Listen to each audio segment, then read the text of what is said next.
नमस्कार, ईटीनॉ स्वदेश पे आपका स्वागत है। ये है खरा सौदा। मैं और डिम्पी मुंबई स्टूडियो से आपका स्वागत करते हैं। Dimpy, good morning. Good morning. आज का दिन बेहद अहम। एक तो बैंक निफ्टी की एक्सपायरी, यस, कल बजट। तो बजट से पहले कहीं ना कहीं आज जो है काफ़ी कुछ बाजार में होता हुआ दिखेगा और लगातार अगले 2.5 घंटे तक हम बाजार के हर नब्ज को पकड़ने की कोशिश करेंगे। बिल्कुल, और मेहमान भी हमारे साथ होंगे, उनकी हेल्प भी हम लेंगे और साथ ही साथ सारे क्रूशियल डाटा है। अर्निंग का सीजन भी है मनीष, इसको नहीं भूलना चाहिए। अर्निंग, वेटेज, बजट और ठीक उससे पहले बैंक निफ्टी की वीकली एक्सपायरी और साथ ही फेड की भी बैठक चल रही है। बिल्कुल, आज शाम को वहाँ से भी बयान आना है। तो सारी चीज़ें अपने आप में अहम है, पूरा कॉकटेल तैयार है और चरम पर वॉलिटिलिटी है 16% के आसपास। बिल्कुल, और कहीं ना कहीं इसका असर आज दिन भर बाजार में देखने को मिलेगा। लेकिन आज के बड़े ट्रिगर्स क्या है? और बड़े ट्रिगर्स हम आपके सामने लेके आते हैं। जरा विंडो दिखाइए तो ताकि आपको ट्रिगर्स पता लग पाए। इसमें आप अर्निंग, यूएस के मार्केट्स, बैंक निफ्टी की वीकली एक्सपायरी सब कुछ देखेंगे, लिखा हुआ मिलेगा आपको। डॉ नए शिखर पर पहुंच गया है और ठीक हमारे बजट से पहले यूएस मार्केट का सपोर्ट कायम है। ये पहला पॉइंट है। आपको पता है फेड तो हमारे लिए फिर भी दूर है, लेकिन यूएस के लिए क्या दूर है? उनके तो फेडरल बैंक है। जब उनके फेडरल बैंक से उनका बाजार नहीं डर रहा तो खैर हमको भी नहीं डरना चाहिए। ये बात बहुत लाउड एंड क्लियर है। और एक और चीज़, विश्व मोहन अभी थोड़ी देर में जुड़ जाएंगे। हमने उनसे कल भी पूछा था, आज फिर से पूछ लेंगे कि भाई जो फेड का फैसला आ रहा है उसमें कुछ एबनॉर्मल तो नहीं आ रहा ना? ऐसा कुछ तो नहीं हो रहा कि जो बाजार को पता नहीं है और वो फेड दे वो, क्योंकि वो डिस्काउंटेड नहीं है। वो अच्छा और बुरा दोनों डिस्काउंटेड नहीं है, तो इसलिए ज़्यादा ध्यान रखिएगा। वैसे मेरे हिसाब से वो बिल्कुल वैसा कुछ होगा भी नहीं और सपाट निकल जाएगा। दूसरा, डॉक्टर रेड्डीज के अच्छे नंबर्स आए हैं। एक्चुअली में प्रॉफिट तो पहले से पता था, सृष्टि ने हमको बताया प्रॉफिट बढ़ के आएगा, लेकिन दिक्कत थी मार्जिन्स पर। मार्जिन 27% आए हैं, आने चाहिए थे 28%। इसका कितना नुकसान होगा ये पता करना पड़ेगा। एल&डी के कमज़ोर नतीजे रहे हैं। टीसीएस की अवीवा के साथ 15 साल की एक बड़ी डील हुई है।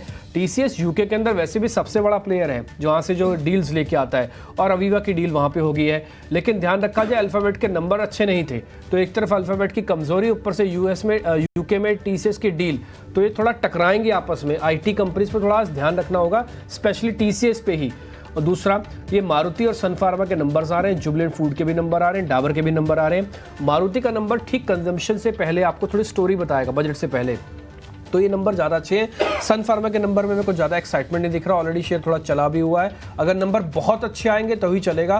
नंबर अगर 100 या ठीक है, इनलाइन है, तो शायद नहीं भी चले। तो ये 4 अहम ट्रिगर हैं जो हमने आपके सामने विंडोज के फॉर्म पे रखे हैं। अमरीश जी कार्यक्रम और डिम्पी, सीधे तौर पे आईटी के बाद जो हमने देखा, आईटी के नंबर्स आए, उसके बैंकिंग के नंबर्स आए, अब ऑटो नंबर्स आएंगे, तो उससे ये दशा दिशा पता चलेगी कि ऑटो के नंबर भी आएंगे, ऑटो के सेल्स के नंबर भी आएंगे, दोनों का असर सीधे तौर पर देखने को मिलेगा। बजट भी है 1 तारीख को, तो सेल्स के नंबर भी आप जोड़ सकते हैं इवेंट पे। लेकिन चलते अपने सहयोगी विश्व मोहन के पास, जिसके नाम में विश्व है ना, वो विश्व बाजार उनसे बेहतर कोई नहीं बता सकता। विश्व मोहन, क्या है खास अंतर्राष्ट्रीय बाजारों से ग्लोबल संकेत क्या बता रहे हैं? देखिए, एशियाई बाजार तो कमजोर दिख रहे हैं, लेकिन यूएस के मार्केट को अगर आप देखेंगे तो डाउ जोन्स दिन के ऊपरी स्तरों पर बंद हुआ है और जनवरी के महीने में 7वीं बार ऐसा था कि डाउ जोन्स में रिकॉर्ड क्लोजिंग देखने को मिली है। हालांकि नैस्डैक को लेकर चिंता थी, क्योंकि टेक शेयरों में इतनी ज्यादा तेजी आ चुकी है। पिछले साल हमने पूरे इंडेक्स में 45% के आसपास की रैली देखी, 56% के आसपास अल्फाबेट और 70% से ज्यादा की रैली माइक्रोसॉफ्ट में आई थी। यही वजह थी कि नतीजे पैट और रेवेन्यू दोनों ही अनुमान से बेहतर थे। उसके बाद भी शेयर पर दबाव दिख रहा था। आफ्टर आवर्स में अल्फाबेट के शेयर तो 5% टूट गया। हालांकि एड रेवेन्यू को लेकर जो अनुमान एनालिस्ट ने लगा रखी थी, वो एड रेवेन्यू गूगल के कम रहे थे, वो एक फ्रंट पर कमजोर नतीजे आप कह सकते हैं अल्फाबेट के, लेकिन बाकी चीजें ठीक थी। अब बात अन्य संकेतों की कर लेते हैं कि यूएस मार्केट में हो क्या रहा है। तो वहां का जो लेबर मार्केट है अभी भी काफी मजबूती दिखा रहा है। जॉब ओपनिंग्स एंड जो उनके टर्नओवर होते हैं, लेबर टर्नओवर सर्वे होता है, वहां के जो नंबर से दिसंबर के महीने में वो अनुमान से काफी बेहतर थे और पिछले महीने के मुकाबले, नवंबर के मुकाबले दिसंबर में 1,01,000 ज्यादा जॉब ओपनिंग्स के नंबर से आए हैं। तो इससे साफ संकेत मिल रहा है कि वहां पे जो सॉफ्ट लैंडिंग की बात की जा रही है वो बिल्कुल होगी और उसका असर आज फेड के फैसले पर भी होगा। बाजार पूरी तरह से ये मानकर बैठा हुआ है कि आज कोई बदलाव नहीं होने वाला है, दरें स्थिर रहेंगी। लेकिन जितने भी एक्सपर्ट्स हैं, मार्च नहीं, अब उनको लग रहा है कि 1 मई को जो फैसला आएगा उसमें फेड ब्याज दरें कटौती कर सकता है। तो मार्च से शिफ्ट होकर वहां पर चली गई। लेकिन हम देखते हैं किस तरह की कमेंट्री रहती है, किस तरह का गाइडेंस उनका रहता है। अन्य संकेतों की बात करें तो इंटरनेशनल मॉनेटरी फंड ने ग्लोबल ग्रोथ का अनुमान 2024 के लिए बढ़ा दिया है, इसे बढ़ाकर 3.1% कर दिया है। तो ये एक अच्छी बात है जिससे कच्चे तेल को सपोर्ट मिला। एक अच्छा फैक्टर यह है कि बॉन्ड यील्ड लगातार अब नीचे आ रहा है। 10 ईयर बॉन्ड यील्ड यूएस का 4% के आसपास गिरकर आ चुका है। सोने में कल तेजी देखी, 2 हफ्ते की ऊंचाई पर पहुंच गया। लेकिन अब यहां से मार्केट 2 चीजें जरूर देखेगा, फेड का क्या स्टांस रहता है, और दूसरा यूएस में चुनाव को लेकर किस तरह की तैयारी चल रही है। अगर ट्रंप आते हैं तो किस तरह से वहां से पॉलिसी में बदलाव होंगे, कैसे वहां पर वो ड्यूटी वगैरह लगाते हैं, वहां पे एक्सपोर्ट ड्यूटी लगाते हैं, यूक्रेन को सपोर्ट कम करते हैं। तो इन सब चीजों पे अब बाजार की ज्यादा आगे नजर रहेंगी। तो सीधे तौर पे संकेत अच्छे हैं। मैं तो डिम्पी विश्वमोहन, शुक्रिया आपका। सारे संकेतों में यही चीज़ मैं देखने चाह रहा हूँ, हमेशा पॉजिटिव, कि फेड की तरफ से कोई फैसला नेगेटिव नहीं आ रहा और रिकॉर्ड ऊंचाई पर डाउ बंद हो रहा है। पॉजिटिव भी नहीं आ रहा। आप ये भी बात बोलिए, अगर नेगेटिव नहीं तो पॉजिटिव नहीं है। पॉजिटिव में नहीं ढूंढना है कि डाउ रिकॉर्ड ऊंचाई पर बंद हो रहा है। हाँ, आप पॉजिटिव इसको ऐसे सोच सकते हैं कि आपके मार्केट, यूएस के मार्केट आपके फेवर में खड़े हैं फिलहाल। अभी तो फिलहाल यही बोला जा सकता है। तो यही उम्मीद करते हैं कि आज भारतीय बाजारों में भी तेजी देखने को मिलेगी, क्योंकि जिस तरीके से वॉलिटिलिटी है, कल हम देख रहे हैं इंडिया बिक्स आप देख ही रहे कितनी ज़्यादा वॉलिटिलिटी दिखा रहा है, 16 पे आ गया। और जो आज लग रहा है कि कहीं ना कहीं निफ्टी के मुकाबले हो सकता है बैंक निफ्टी में ज़्यादा हलचल देखने को मिले। दूसरा ये है कि जिस तरीके से फिनटेक के नंबर आया, ये हो सकता है कि न्यू एज टेक्नोलॉजी जो स्टॉक्स है वहाँ थोड़ी हलचल देखने के लिए मोटा मोटी आज का है कि लबोलुआब जो देखने को मिल सकता है। लेकिन असली जो खेल आज होने वाला है वो आज और कल ऑप्शन में होने वाला है। एक से एक धुरंधर बैठे होंगे इन 2 दिनों को। ये मौका साल में एक बार मौका मिलता है बजट का, इस साल तो 2 बार मिलने वाला है। तो शुरुआत जो है कल आपने जो है ना, कल क्या मतलब मैं कहूँ कि परसों भी आपने सिक्सर मारा, सेंचुरी बनाई। कल जो है आपने कहा मैं सेंचुरी नहीं बनाऊंगा, मैं आउट ही नहीं होऊंगा, बैठे रहेंगे। सार ये कि कल निफ्टी में तेजी की बात की थी, वो हमने बताया व्यूअर को। कल आपने कहा कुछ करना ही नहीं है, आपने कुछ किया ही नहीं। एक बार देखते हैं कल क्या कहा था आपने। फायदा लग रहा है तो आज सुबह सुबह ही माल बेच दो, वापस बैठ जाओ घर पे, फिर देखेंगे। तो सीधे तौर पे नीचे का बेस मैं बताता हूँ 21,500 और ऊपर का 22,000 21,500। अब 21,800 के ऊपर बेचना है तो वो भी बेच सकते हो। 21,800 के ऊपर भी अगर आपको लगता है कि बेचना चाहिए, थोड़ा प्रॉफिट बुक करना चाहिए। अच्छा मुनाफा हो चुका है, मुनाफा घर आना बहुत जरूरी है। बिल्कुल। और हमने आज सुबह ही बोला था, मनीष ने हमसे ठीक बाजार खोलने से पहले पूछा कि लेना चाहिए, हमने कहा बिल्कुल नहीं लेंगे। बिल्कुल इसलिए नहीं लेंगे क्योंकि 21,800 के ऊपर तो बाजार आ ही नहीं रहा।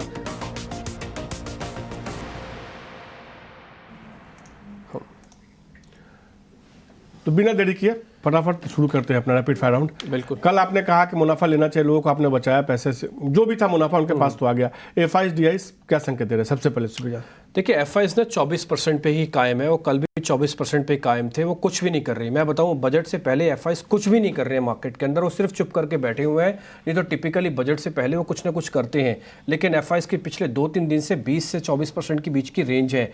और एक और चीज़ बता दूं, एफआईज ना केवल खरीद भी नहीं रहे तो बेच भी बहुत ज़्यादा नहीं रहे हैं। अगर घटना होता तो बहुत पहले ही घट जाता, और इससे ना घटाया भी नहीं जा सकता।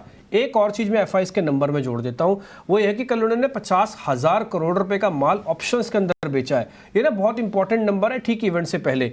मैं वजह बताता हूं क्यों।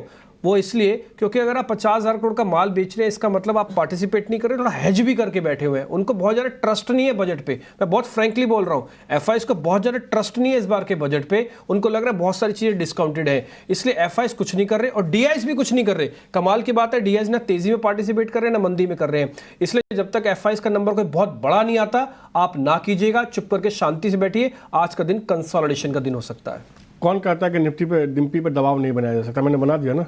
हाँ, आपने 60 सेकंड का मैंने काउंटडाउन लगाया है, क्योंकि लंबा ज्ञान क्या करने का, काम कम समय है, फटाफट सबको जल्दी जल्दी तैयार होना होता, जाना होता, फटाफट 1 मिनट में समझिए क्या क्या टॉपिक वाइज। अब निफ्टी में कल जिन लोगों ने तेजी के सौदे रखे होंगे, हालांकि आपने मना किया था, लेकिन बहुत लोग हैं जो लोग करते हैं। निफ्टी में जिन लोगों ने तेजी के सौदे रखे हैं, बैंक निफ्टी में जिन लोगों ने तेजी के सौदे रखे, वो क्या करें? पहले निफ्टी का जवाब दे देता हूँ। एक टाइमर आप सिर्फ निफ्टी वाला ही चलाना, वो इसलिए क्योंकि बैंक निफ्टी के अंदर आपको एवरेज नहीं करनी है। देखिए हमने कल भी आपको मनीष जी एक रेंज बताई थी, 21,500 और 21,800 के बीच में आप शेक करते रहेंगे। आपका जो पक्के वाला सपोर्ट है वो 21,300 है। ऑप्शंस के ट्रेड, टेक्निकल ट्रेड दोनों मैं बता रहा हूँ आपको। 21,300 से नीचे सौदे काटते ही आप निकल जाइएगा बाहर।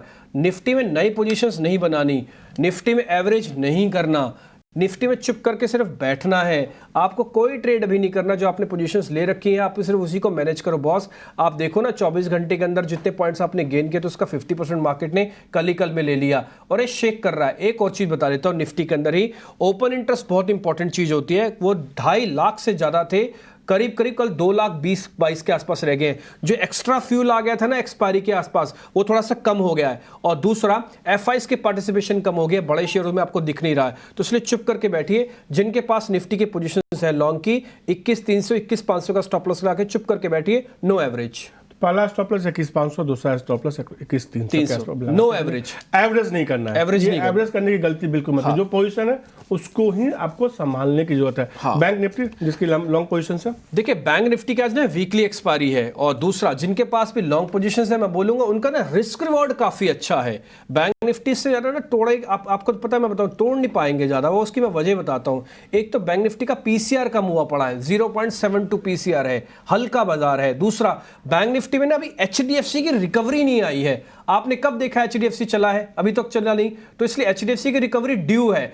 दूसरी पॉइंट है कि बैंक निफ्टी के अंदर ना अभी पोजीशन आपको मिल नहीं रही। आप किसको शॉर्ट करेंगे? वेटेज वाले शेयर को तो ऑलरेडी शॉर्ट कर चुके हो, फिर कैसे तोड़ोगे आप? तो ये जो चर्निंग है ना बैंक निफ्टी के अंदर, थोड़ा लाइट होना, थोड़ा एचडीएफसी की रिकवरी होना और आज बैंक निफ्टी की वीकली एक्सपायरी होना, ये सब अलाउ करता है कि जिनके पास ये पोजीशंस हैं वो जरूर बने रहें। मैं बोलूंगा निफ्टी से ज्यादा बैंक निफ्टी के अंदर आपको अच्छा प्रॉफिट मिल सकता है। बस उसका ट्रिगर का बटन दबना बाकी है। ये ट्रिगर बजट वाले दिन भी दब सकता है, आज भी दब सकता है, शाम होते होते भी दब सकता है। इसलिए एवरेज ना करें। जो पोजीशंस है ले रखिए तो ठीक है। और एक और चीज, अगर नहीं ली ना तो 10-20% लेके बैठ जाओ और अपना स्टॉप लॉस लगा लो 45,000 का। ये बात आपने अच्छी कही, जो जनरली लोग नहीं बता पाते हैं कि जो सबसे ज़्यादा वेटेज वाला स्टॉक्स है उसको आप तोड़ चुके हैं, हाथ ही गिरा हुआ है, खरगोश को मार के क्या फायदा होगा? तो यहाँ से कहीं ना कहीं सीधे तौर पे कि बैंक निफ्टी में एक रिकवरी की संभावना, मौके वहाँ ज्यादा, वहाँ बिल्कुल शॉर्ट नहीं करना चाहिए। वहाँ पे रिस्क रिवॉर्ड अच्छा है ना आपका। रिस्क रिवॉर्ड कहने का मतलब कि पैसे कम जाएंगे और आएंगे ज्यादा। एग्जांपल बताता हूँ, 45,000 है और आप बंद हुए कल 45,400-500 के आसपास है, तो आपके पास 300-400 पॉइंट जाएंगे। 46,000 का रजिस्ट्रेशन है, 600 पॉइंट आएंगे, तो आपका रिस्क रिवॉर्ड काफी अच्छा है। 40,000 के ऊपर गया तो और तेजी देखने को। 40,000 के ऊपर तो एक बार मैं बता दूं, 40,000 के ऊपर वाले गलती से भी बैंक निफ्टी को शॉर्ट करके ना बैठे, वो आग की तरह, गोले की तरह भागेगा, हाथ नहीं गला कटेगा उसमें, सब कुछ कर सकता है, सब कुछ शॉर्ट्स वालों का। अब लेकिन कई लोगों ने तो मंदी भी की होंगे कल। अब निफ्टी में जिन लोगों ने मंदी के सौदे खड़े रखे हैं वो क्या करें? फिर बैंक निफ्टी बताइए। देखिए मनीष, मैं ना बियर हूं ना मैं बुलिश हूं। मैं तो सिर्फ डाटा के साथ चलता हूं और मैंने अपने डाटा के बेसिस पर आपके सामने ये भी कहा था कि बियर्स वाले भी सिस्टम से बाहर ना निकले, उनके भी दिन आएंगे। और हमने ये भी कहा था कि 21,500 और 21,800 दो आपके स्टॉप लॉस से कटवा लेना। 21,500 वाला तो कटा और 21,800 वाले पे मैंने आपको ये कहा था कि कम से कम खुलने पे 15 मिनट टिकना चाहिए। कल मार्केट जब खुला ना तो 21,800 के ऊपर 5 मिनट भी नहीं टिका और उसके बाद उसके नीचे आकर लगातार ड्रैग करता गया नीचे आके। तो इसलिए आपके दिन भी बने हुए हैं। मैं आप अभी भी 21,800 का स्टॉप लॉस लगा के बैठो। जिनके पास भी शॉर्ट की पोजीशंस है, अभी आपका स्टॉप लॉस कहां कटा? 21,800 वाला। क्लोजिंग चाहिए ना, जब क्लोजिंग मिल जाए 21,800 की तब आप बाहर निकलना। टिल डेट तक आप अपने पोजीशंस के साथ बने रहो, एवरेज नहीं करो, कृपा करके एवरेज ना करें। बाजार के अंदर एफआईज ऑलरेडी थोड़ा कम बैठे हैं और इवेंट से पहले थोड़ा हल्का भी है मार्केट, पीसीआर वगैरह भी कम है, इसलिए एवरेज नहीं करना। जो है उसी को सिर्फ आप लेके बैठो। जिन्होंने भी शॉर्ट पोजीशंस मार्केट के अंदर बना रखी है, मैं आपको स्टॉप लॉस टारगेट भी देता हूं। 21,800 आपका स्टॉप लॉस है। आपका टारगेट वैसे तो 21,300 होगा। अगर आपको लग रहा है 21,300 मेरा आ गया तो book the profit, leave the market. सीधे तौर पे मतलब जिन लोगों ने मंदी करी है, वो मुझे याद है कि आपने जब पहले दिन तेजी थी, कल चर्चा हो रही थी, तो आपने कहा कि जिनके पास शॉर्ट के पोजीशन है वो रखिए ना, मौका मिलेगा आपको। 21,800 मिल गया ना सर? हाँ, 21,800 का आपने बताया था, स्टॉप लॉस के तौर पर रखिए। 21,750-55 तक का ही बना, वहाँ से हमने देखा कि घूम गया। तो सीधे तौर पर उनके पास तो उनके लिए, जिन्होंने मंदी के सौदे बनाए, उनके लिए सीधे तौर पर 21,300 पहला टारगेट या दूसरा टारगेट भी मान के चलिए, प्रॉफिट बुक कीजिए, निकलिए। अब जो आखिरी सवाल है, बैंक, दो सवाल और, बैंक निफ्टी में जिन लोगों ने मंदी की है उनके लिए क्या है? देखिए बैंक निफ्टी में जिन्होंने मंदी कर रखी है ना, उनको जल्दी जल्दी प्रॉफिट बुक करनी चाहिए। मैंने आपको ना कई बार ये वर्ड इस्तेमाल किया कि बाजार को बहुत जल्दी है, हर चीज की जल्दी है। जल्दी प्रॉफिट, जल्दी टूटना, जल्दी चलना, जल्दी गिरना, एचडीएफसी को जल्दी तोड़ना, रिलायंस को जल्दी से ऊपर लेके आना, फिर रिलायंस को जल्दी से तोड़ देना। हर चीज की जल्दी है मार्केट के अंदर, पता नहीं क्यों जल्दी है, मालूम नहीं। अच्छा, इंडिया विक्स से बता भी रहा है कि जल्दी होनी भी चाहिए, इवेंट से पहले है। लेकिन जिनके पास भी बैंक निफ्टी की मौजूदा कौन सी पोजीशन आपने पूछी थी कि लॉन्ग के शॉर्ट? शॉर्ट पोजीशंस, शॉर्ट वाले कृपा करके अभी अपनी पोजीशंस को एवरेज ना करें। मैं फिर से बताता हूं, बैंक निफ्टी बारूद की तरह खड़ा हुआ है, इसके पास 2 लाख से ज्यादा कॉन्ट्रैक्ट ओपन खड़े हुए हैं। ये एक तरफा कर देगा बॉस सबको। मैं believe me, trust me, 1000 point चलने की कैपेसिटी है बैंक निफ्टी में, लेकिन उसको ट्रिगर नहीं मिल रहा, उसका बटन नहीं दब रहा, उसके अंदर शॉर्ट कवरिंग नहीं आ रही है, एचडीएफसी जैसा बड़ा प्लेयर उसकी सपोर्ट नहीं कर रहा है, इसलिए बैंक निफ्टी में शॉर्ट पोजीशंस अभी ना बनाए। अच्छा बना रखी है, मान लो आपने बना रखी है एचडीएफसी के अंदर शॉर्ट पोजीशंस, 46,000 का एक स्टॉप लॉस लेके आप बने रहो, आपको 1000 पॉइंट नीचे भी मिल सकते हैं। बैंक निफ्टी जो करेगा 1000 पॉइंट के लिए करेगा, लेकिन रिस्क रिवॉर्ड ज्यादा अच्छा उनका है जिनके पास अभी लॉन्ग पोजीशंस पड़ी, क्योंकि इनके पैसे कम जाएंगे। सीधे तौर पे जो तेजी वाले हैं वो अभी फायदे में हैं और उनको बड़ा मौका कुल मिलाकर थोड़ा सा टिल्ट जो है ना वो मैं बोलूंगा कि बैंक निफ्टी का अभी तेजी वालों के पक्ष में है, लेकिन वो उनको भी टाइट स्टॉप लॉस रखना है। मनीष जी, मैंने कई बार आपको बोला होगा, आपने फ्यूरियस रन देखे होंगे मार्केट के अंदर, लेकिन आप पिछले 4 दिन से खुद फील कर रहे हैं जो मैं बात आपके सामने रख रहा हूँ, book the profit leave the market. ये बाजार वैसा नहीं है, आपने परसों कमाया ना, कल सारा पैसा दे दिया होगा वापस, इसलिए थोड़ा सा शांति रखो। एक और चीज मैं बैंक निफ्टी में भूल गया बताना, कल सिर्फ 74 पॉइंट ही टूटा था बैंक निफ्टी, जबकि निफ्टी टूटा है करीब 150 पॉइंट से ज्यादा। तो बैंक निफ्टी के अंदर स्ट्रेंथ ज्यादा, इसलिए मैं कह रहा हूँ बैंक निफ्टी थोड़ा टिल्ट है बाय की तरफ, थोड़ा सा बाय, क्योंकि रिस्क रिवॉर्ड अच्छा है। इतना भी नहीं है कि आप आंखें बंद कर लो, मेरी बात मान के तुरंत खरीद लो, लेकिन थोड़ा टिल्ट जरूर है, बाय की संभावना ज़्यादा दिख रही है वहाँ पे। अब आखिरी सवाल, चूंकि आप बैंक निफ्टी की बात कर रहे हैं, तो क्या आपकी तरफ से कोई शेयर बैंक निफ्टी का होगा, बैंकिंग शेयर होगा एफएनओ में, या कोई और शेयर होगा, या बजट की थीम को अप्लाई करेंगे? देखिए मैं बजट की थीम को प्ले करूंगा, मैं ऐसे जोखिम वाले एक्सपेरिमेंट नहीं लूंगा, मैं तो थोड़ा सेफ्टी के साथ चलने में बिलीव करता हूं। और दूसरा, मेरी जो आज लिस्ट में शेयर है, आपने मेरे से कल कहा कि कैश के स्टॉक्स अपन थोड़ा कम रखें, और मैंने आपको कल सुबह बताया, कल वो पार्टिसिपेट भी कर रहा था, हालांकि ज़्यादा चला नहीं क्योंकि मार्केट थोड़ा वीक था।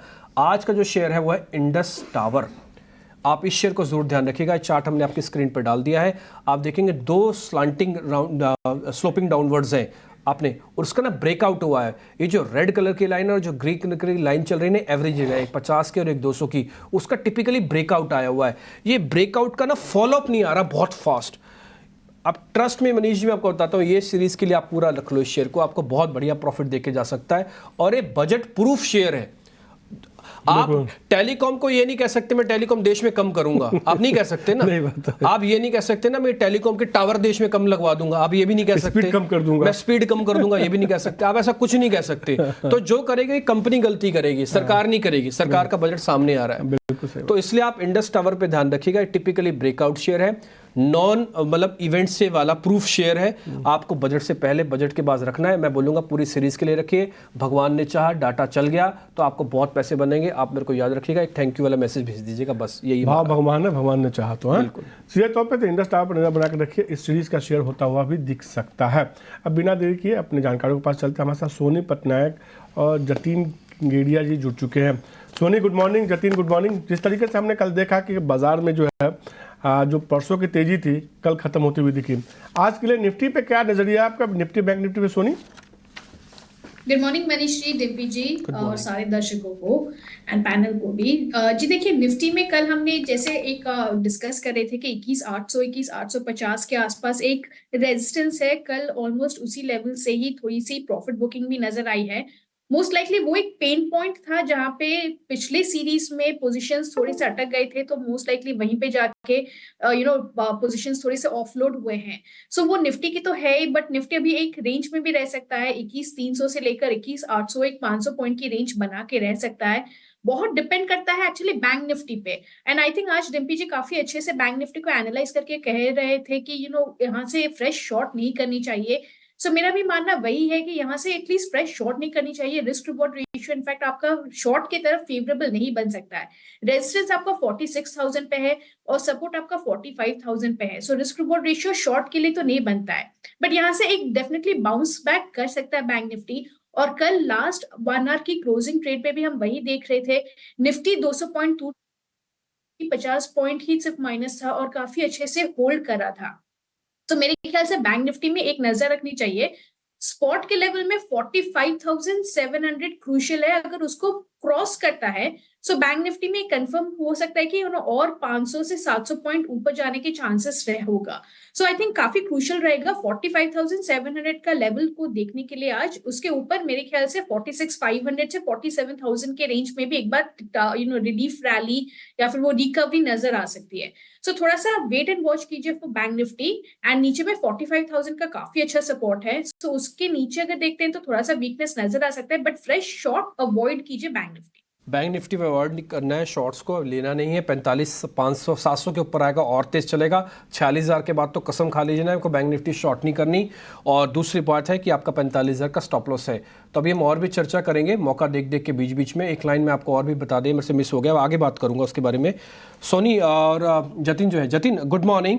पहले अपने अब मेरे को जरा शेयर्स बता दीजिए, फिर हम थोड़ा और चर्चा को स्पीड से बढ़ाएंगे अर्निंग्स के साथ। जतिन गुड मॉर्निंग, अपने शेयर्स बताइए पहले आप।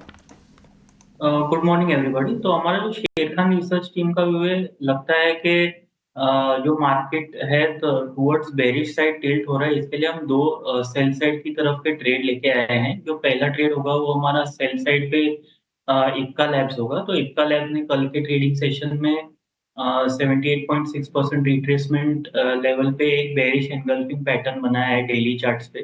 तो वो कहीं न कहीं लगता है कि पुल बैक खत्म हो गया और नीचे की तरफ जो लेग है वो स्टार्ट हो चुका है। तो इक्का लैब सेल करके चलेंगे। हमारा टारगेट रहेगा 1050 का और स्टॉप लॉस रहेगा 1020 का। जो सेकंड रिकमेंडेशन है वो भी सेल साइड पे रहेगा टाटा कंज्यूमर। तो टाटा कंज्यूमर के अगर जो डेली चार्ट्स हम देखें तो कल के ट्रेडिंग सेशन में एक रेंज में चल रहा था, वो रेंज ब्रेक डाउन हुआ है और उसके साथ-साथ 20 डे एवरेज के नीचे भी जाके क्लोज हुआ है। तो मेरे को लगता है कि वीकनेस इसमें और बढ़नी चाहिए। तो टाटा कंज्यूमर भी सेल करके चलेंगे। हमारा स्टॉप लॉस रहेगा 1145 का और टारगेट रहेंगे 1080 के। ठीक है, ये देखिए बड़ी इंपॉर्टेंट बात है जो जतिन ने आपको बताई है। उन्होंने कहा कि थोड़ा उनको ऐसा लग रहा है कि मार्केट नहीं चल रहा है और चलेगा भी, बड़ा मुश्किल है। ये इवेंट से पहले ये मेरे को भी बड़ा एक्साइटमेंट हो रहा है बताने में कि हमको भी कहीं ऐसा डाटा नहीं दिख रहा कि बाजार के अंदर बहुत स्पीड से तेज़ी आ जाएगी।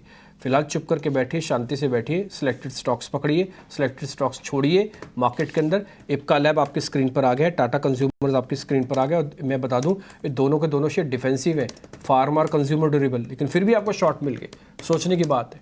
ठीक है ना, आप दोनों शेयर्स पे एक बार स्टॉप लॉस टारगेट अच्छे से नोट करना। और एक चीज़, चाहे जतिन बोले ना बोले, सोनी बोले ना बोले, मैं बोलूँ ना बोलूँ, आप अपने आप से लागू कर लेना, वो है लो वॉल्यूम, कम वॉल्यूम पे काम करना है। सोनी आपके ट्रेड, गुड मॉर्निंग। जी मेरा एक ही आज ट्रेड है, वो है नेशनल एल्यूमिनियम नैल्को में। सो हमने कल भी आई थिंक डिस्कस कर रहे थे और कल entire day I was watching, काफी अच्छे पोजीशंस बिल्ड तो हो रहे हैं बट ऑब्वियसली थोड़े कम वॉल्यूम के साथ वो बिल्ड हो रहा है। 140 का एक अच्छा सपोर्ट है, तो 140 के स्टॉप लॉस के साथ हल्की सी अगर आज कोई भी डिक्लाइन डिप मिलता है टुवर्ड्स 144, तो वहां तक आप बाई कर सकते हैं। 140 स्टॉप लॉस प्लेस कर सकते हैं और टारगेट है 155 158। पोजिशनल प्ले रहेगा, इंट्राडे प्ले नहीं लीजिए इसको। अच्छा लग रहा है, स्ट्रक्चर भी ऑन टेक्निकल चार्ट्स काफी अच्छे लग रहे हैं। सो एक पोजिशनल प्ले के तौर से आप इसको देख सकते हैं। हालांकि आपने आज एक शेयर दिया है, आपसे मैं कल परसों एक शेयर आप मेरे से डिस्कस कर रहे थे, मेरे को याद है, वो था कंटेनर कॉर्पोरेशन। आपको ध्यान है सोनी, आपका वो शेयर काफ़ी अच्छे से चला और कल हम उसके बारे में जिक्र कर रहे थे तो आपने बताया भी और आपने ट्वीट भी किया है। और मैंने सभी मेहमानों का बहुत बहुत शुक्रिया अदा करता हूं कि जो उनके जब शेयर्स चलते हैं ना तो अच्छे से ट्वीट करते हैं और बताते भी हैं कि देखिए हमने शेयर बताया था 18 स्वदेश पर। इसलिए मैं बोलूँगा कि 18 स्वदेश को देखिए। अब आप किस किस मेहमान को कहाँ कहाँ पे ट्वीट पे ट्रैक करेंगे, एक चैनल पे आज ये सभी मेहमान वहीं मिल जाते हैं। तो सोनी ने आपको जो शेयर बताया कल, बावजूद उसके कि बाजार गिर रहा था, लेकिन ये शेयर ठीक से आपको क्लोज होते हुए दिखा है। सोनी इसके लिए बहुत शुक्रिया। अब पूजा हमारे साथ जुड़ गया। मनीष, पूजा जुड़ चुकी और सबसे खास चीज़ लेके आ गई है, रिजल्ट सीजन चल रहा है। हाँ, तो कौन से नतीजे अच्छे हैं ये समझना बहुत जरूरी है, क्योंकि बहुत सारे नतीजे आते हैं, लेकिन पूजा उसमें से ना सबसे काम के नतीजे छाट के लाती है, कौन से नतीजे अच्छे हैं और कौन से खराब। पूजा गुड मॉर्निंग, कौन से नतीजे आपकी नज़र में अच्छे आए हैं, कौन से खराब हैं, बताइए हमारे दर्शकों को। जी, शुरुआत सबसे पहले निफ्टी के कंपनियों से करेंगे। सबसे पहले डॉक्टर रेड्डीज के नतीजों की बात करें तो काफ़ी मजबूत आंकड़े देखने को मिले, अनुमान से बेहतर नतीजे थे डॉक्टर रेड्डीज के इस तिमाही। आय में करीब 6% की बढ़त देखने को मिली है। कामकाजी मुनाफा 2% घटा लेकिन अनुमान से बेहतर, और मुनाफे में भी देखेंगे तो 11% की बढ़त कंपनी ने दर्ज की है। अब आते हैं एलएनटी के नतीजों पर, तो यहाँ पर नतीजे कमज़ोर थे। हालांकि गाइडेंस अगर देखेंगे तो वो काफ़ी अच्छी थी कंपनी की तरफ से, लेकिन नंबर्स अनुमान से कमज़ोर देखने को मिले। आय में 18% की बढ़त देखने को मिली है। स्पेशली मार्जिन के फ्रंट पर अगर देखेंगे तो 10.9 से घटकर 10.4% कंपनी ने पोस्ट किए हैं। तो डॉक्टर रेड्डीज के मजबूत नंबर्स, लेकिन एलएनटी के नतीजे कमज़ोर। ये तो बात हुई निफ्टी की कंपनियों की। अब आते हैं कुछ अन्य एफएनओ और कैश सेगमेंट से। तो यहाँ पर सबसे पहले कमज़ोर नतीजों पर नज़र डालें तो एसआरएफ के नतीजे कमज़ोर रहे हैं। आय में गिरावट आई है करीब 4% की, कामकाजी मुनाफा भी घटा है और मुनाफे में 16% की गिरावट इस बार कंपनी ने दर्ज की है। वोल्टास के नतीजे भी कमज़ोर हैं, आय में करीब 31% की ग्रोथ, लेकिन इस बार भी कंपनी ने घाटा ही दर्ज किया है और मार्जिन में स्पेशली हम देखेंगे इस तिमाही तो काफ़ी ज़्यादा दबाव कंपनी में देखने को मिला है। तो वोल्टास के नतीजे भी कमज़ोर देखने को मिले। अब बात करते हैं मजबूत नतीजों की, तो पीबी फिनटेक के नंबर्स काफ़ी स्ट्रॉन्ग नज़र आ रहे हैं। घाटे से मुनाफे में आ चुकी है कंपनी। आय में 40% की ग्रोथ कंपनी ने दर्ज की है। कोचिन शिपयार्ड के नंबर्स भी बेहद ही मजबूत हैं। 65% की ग्रोथ कंपनी ने आय में दर्ज की। मुनाफा 122% बढ़ा कंपनी का। और आखिर में बात करते हैं केईसी इंटरनेशनल की। यहाँ पर भी नतीजे मजबूत। आय में करीब 14% की ग्रोथ, कामकाजी मुनाफा 54% बढ़ा कंपनी का और मुनाफे में करीब 450%, 450% की ग्रोथ कंपनी ने मुनाफे में दर्ज की। हर फ्रंट पर नंबर्स मजबूत नजर आ रहे हैं केईसी इंटरनेशनल के।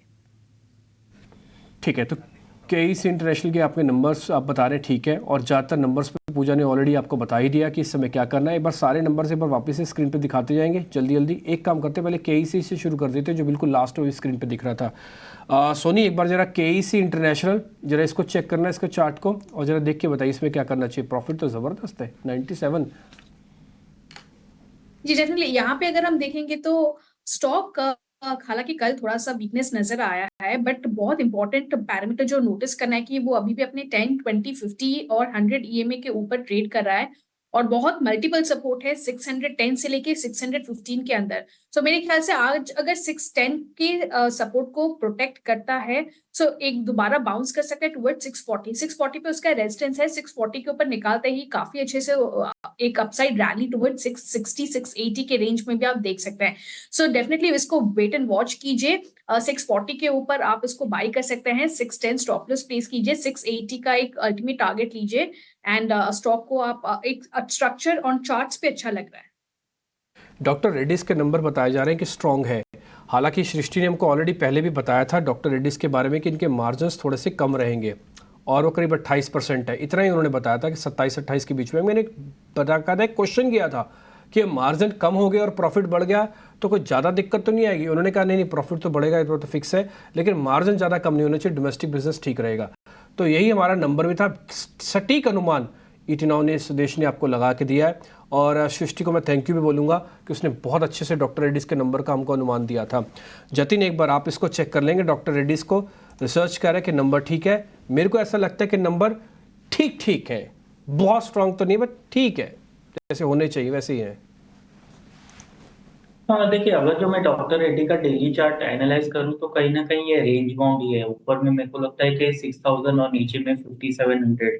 ये एक ब्रॉड 300 पॉइंट की रेंज है जिसमें तकरीबन 2 महीनों से ये ट्रेड कर रहा है। तो मेरे को लगता है कहीं ना कहीं अगर जो लॉन्ग साइड की तरफ अगर जो ट्रेड लेना है तो मेरे को लगता है 6000 एक बार के लिए क्रॉस करना चाहिए, तभी इसमें मोमेंटम आएगा। अगर जो डिप पे बाय करने का सोच रहे हैं तो आई थिंक 5700 5680 ये एक लेवल होगा जहाँ पे उसके 40 डे एवरेज है।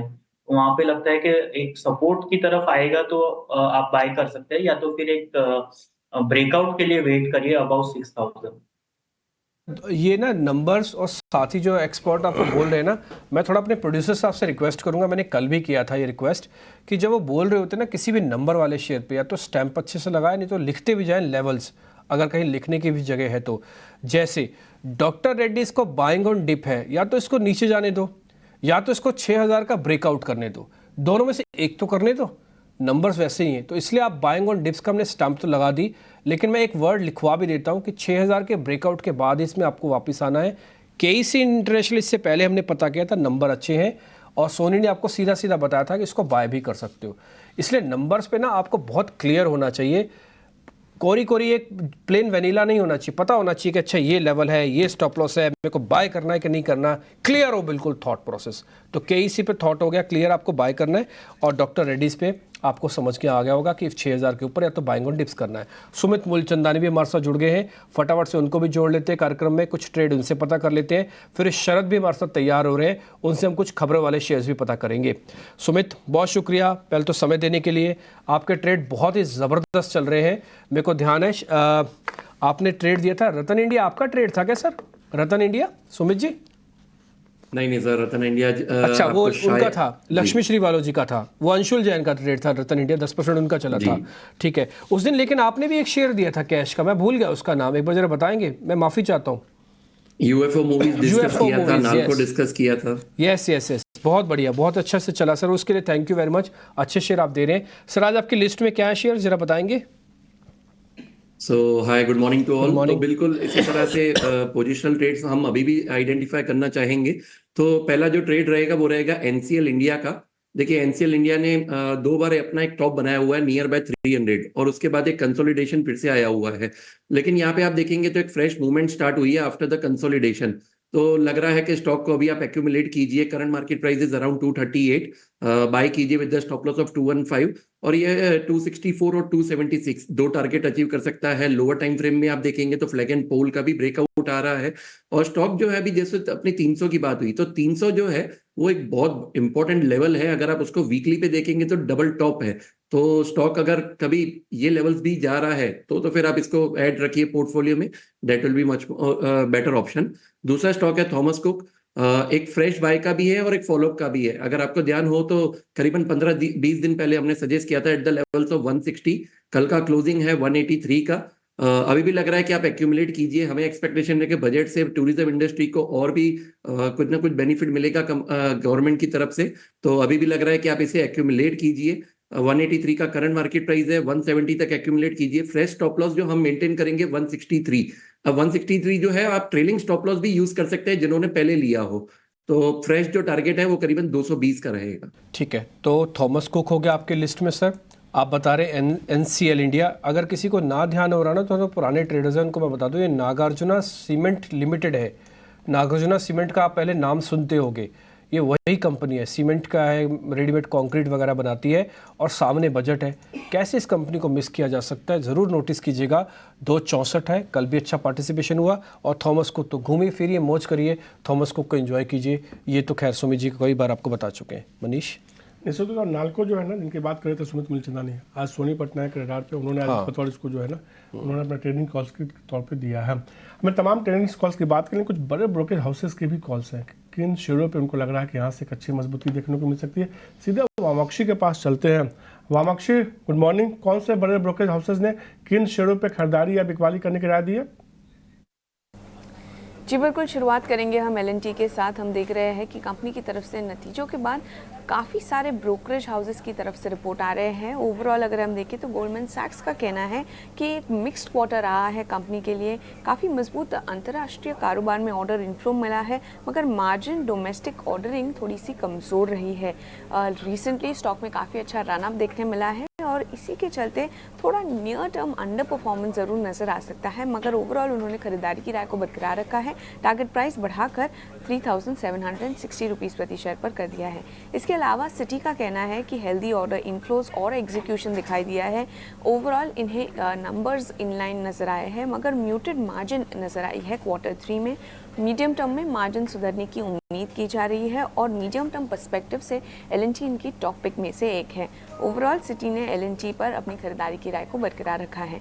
इसके अलावा अगर हम देखें तो डॉक्टर रेड्डीज भी फोकस में रहेगा। बैंक ऑफ अमेरिका की तरफ से रिपोर्ट आ रही है, ये हाईलाइट कर रहे हैं कि यूएस बीट कंपनी ने रिपोर्ट किया है, मगर ईबिटा इन अनुमान के मुताबिक आया है। हायर इन्वेस्टमेंट के चलते core earnings growth largely x US business की वजह से नज़र आई है और इन्वेस्टर के कंसर्न्स अब ओवरडन हो चुके हैं इनके ओपिनियन में, जिसके चलते उन्होंने इनकी तरफ से खरीदारी की राय आ रही है।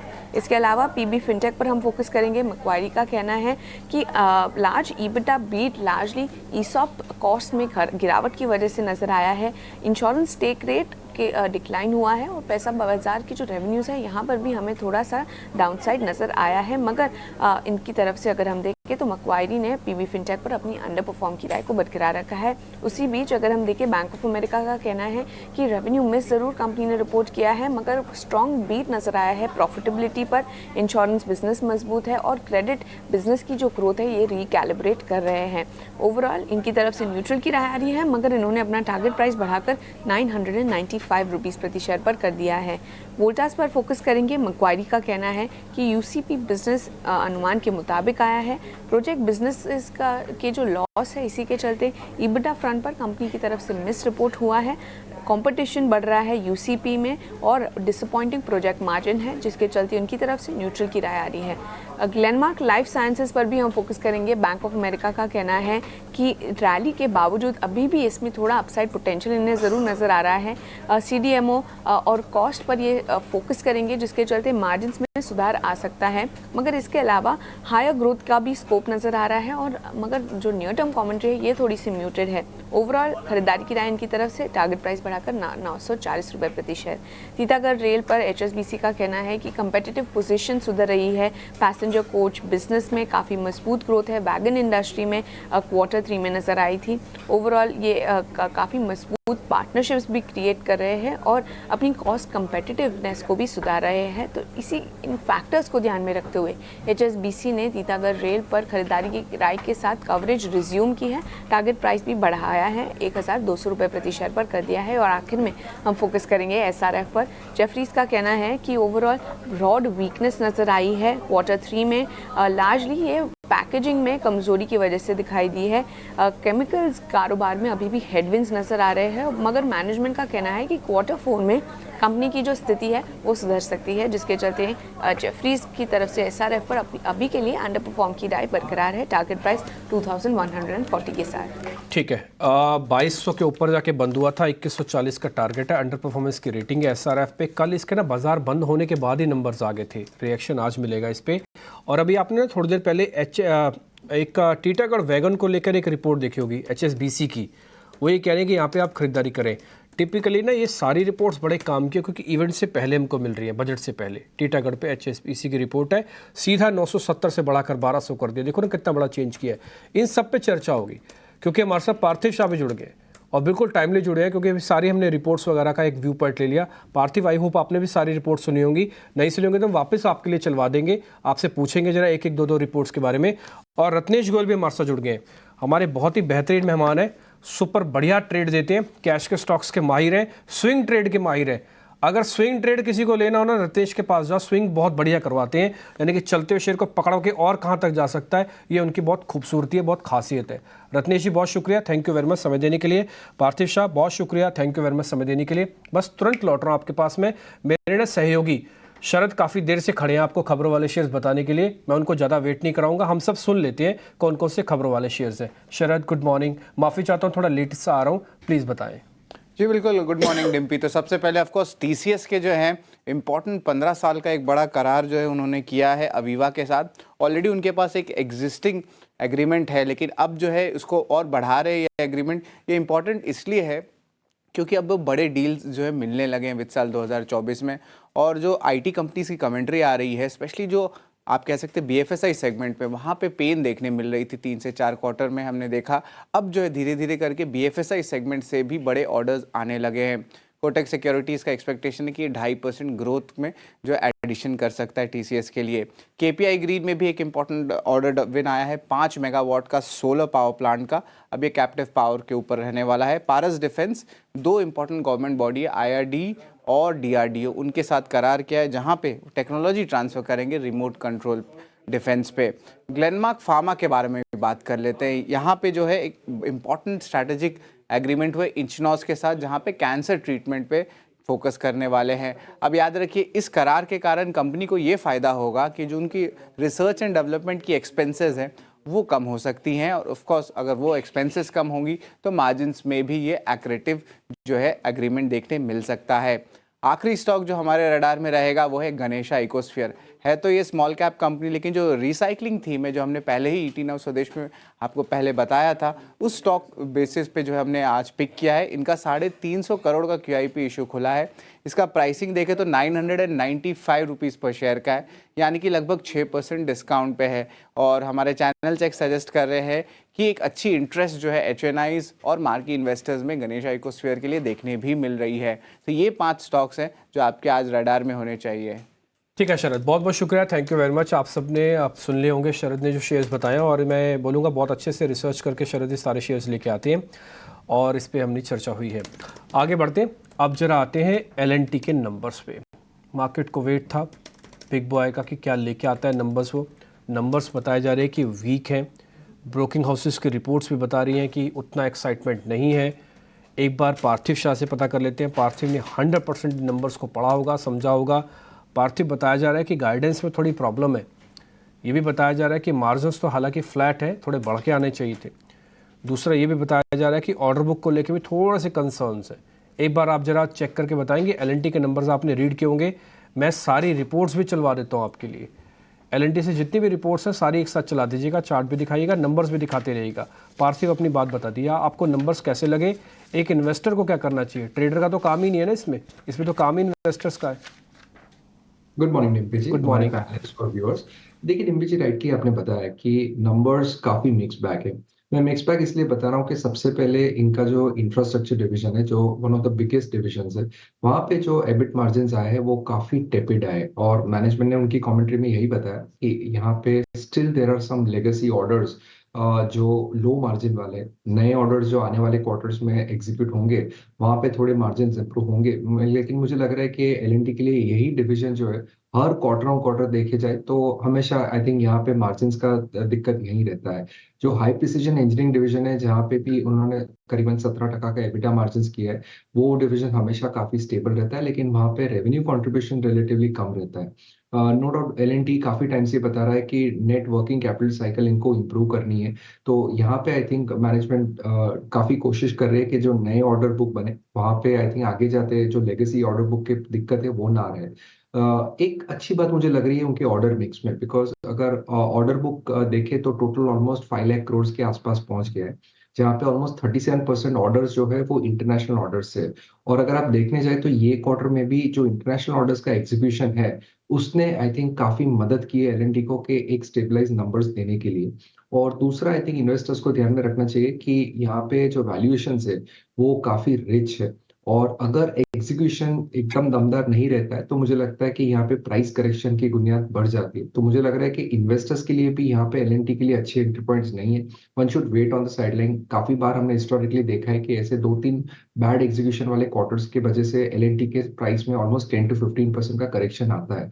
तो वो बहुत अच्छी अपॉर्चुनिटी बनेगी, और लॉन्ग टर्म के लिए ऐसे बुलिश इसीलिए क्योंकि अगर आप देखने जाए तो L&T is venturing into lot new verticals. उन्होंने पहला इलेक्ट्रोलाइजर डोमेस्टिकली डेवलप किया। नॉट ओनली दैट, वो लोग डेटा सेंटर जैसे डिजिटाइजेशन के बिजनेस में भी इंफ्रास्ट्रक्चर डेवलप कर रहे हैं। तो मुझे लग रहा है आगे जाते ऑर्डर मिक्स जैसे जैसे चेंज होगी, हाई वैल्यू ऑर्डर्स होंगे, तो आरओईज इंप्रूव होंगे, net working capital cycle improve होंगे, और मार्जिन भी इंप्रूव होंगे।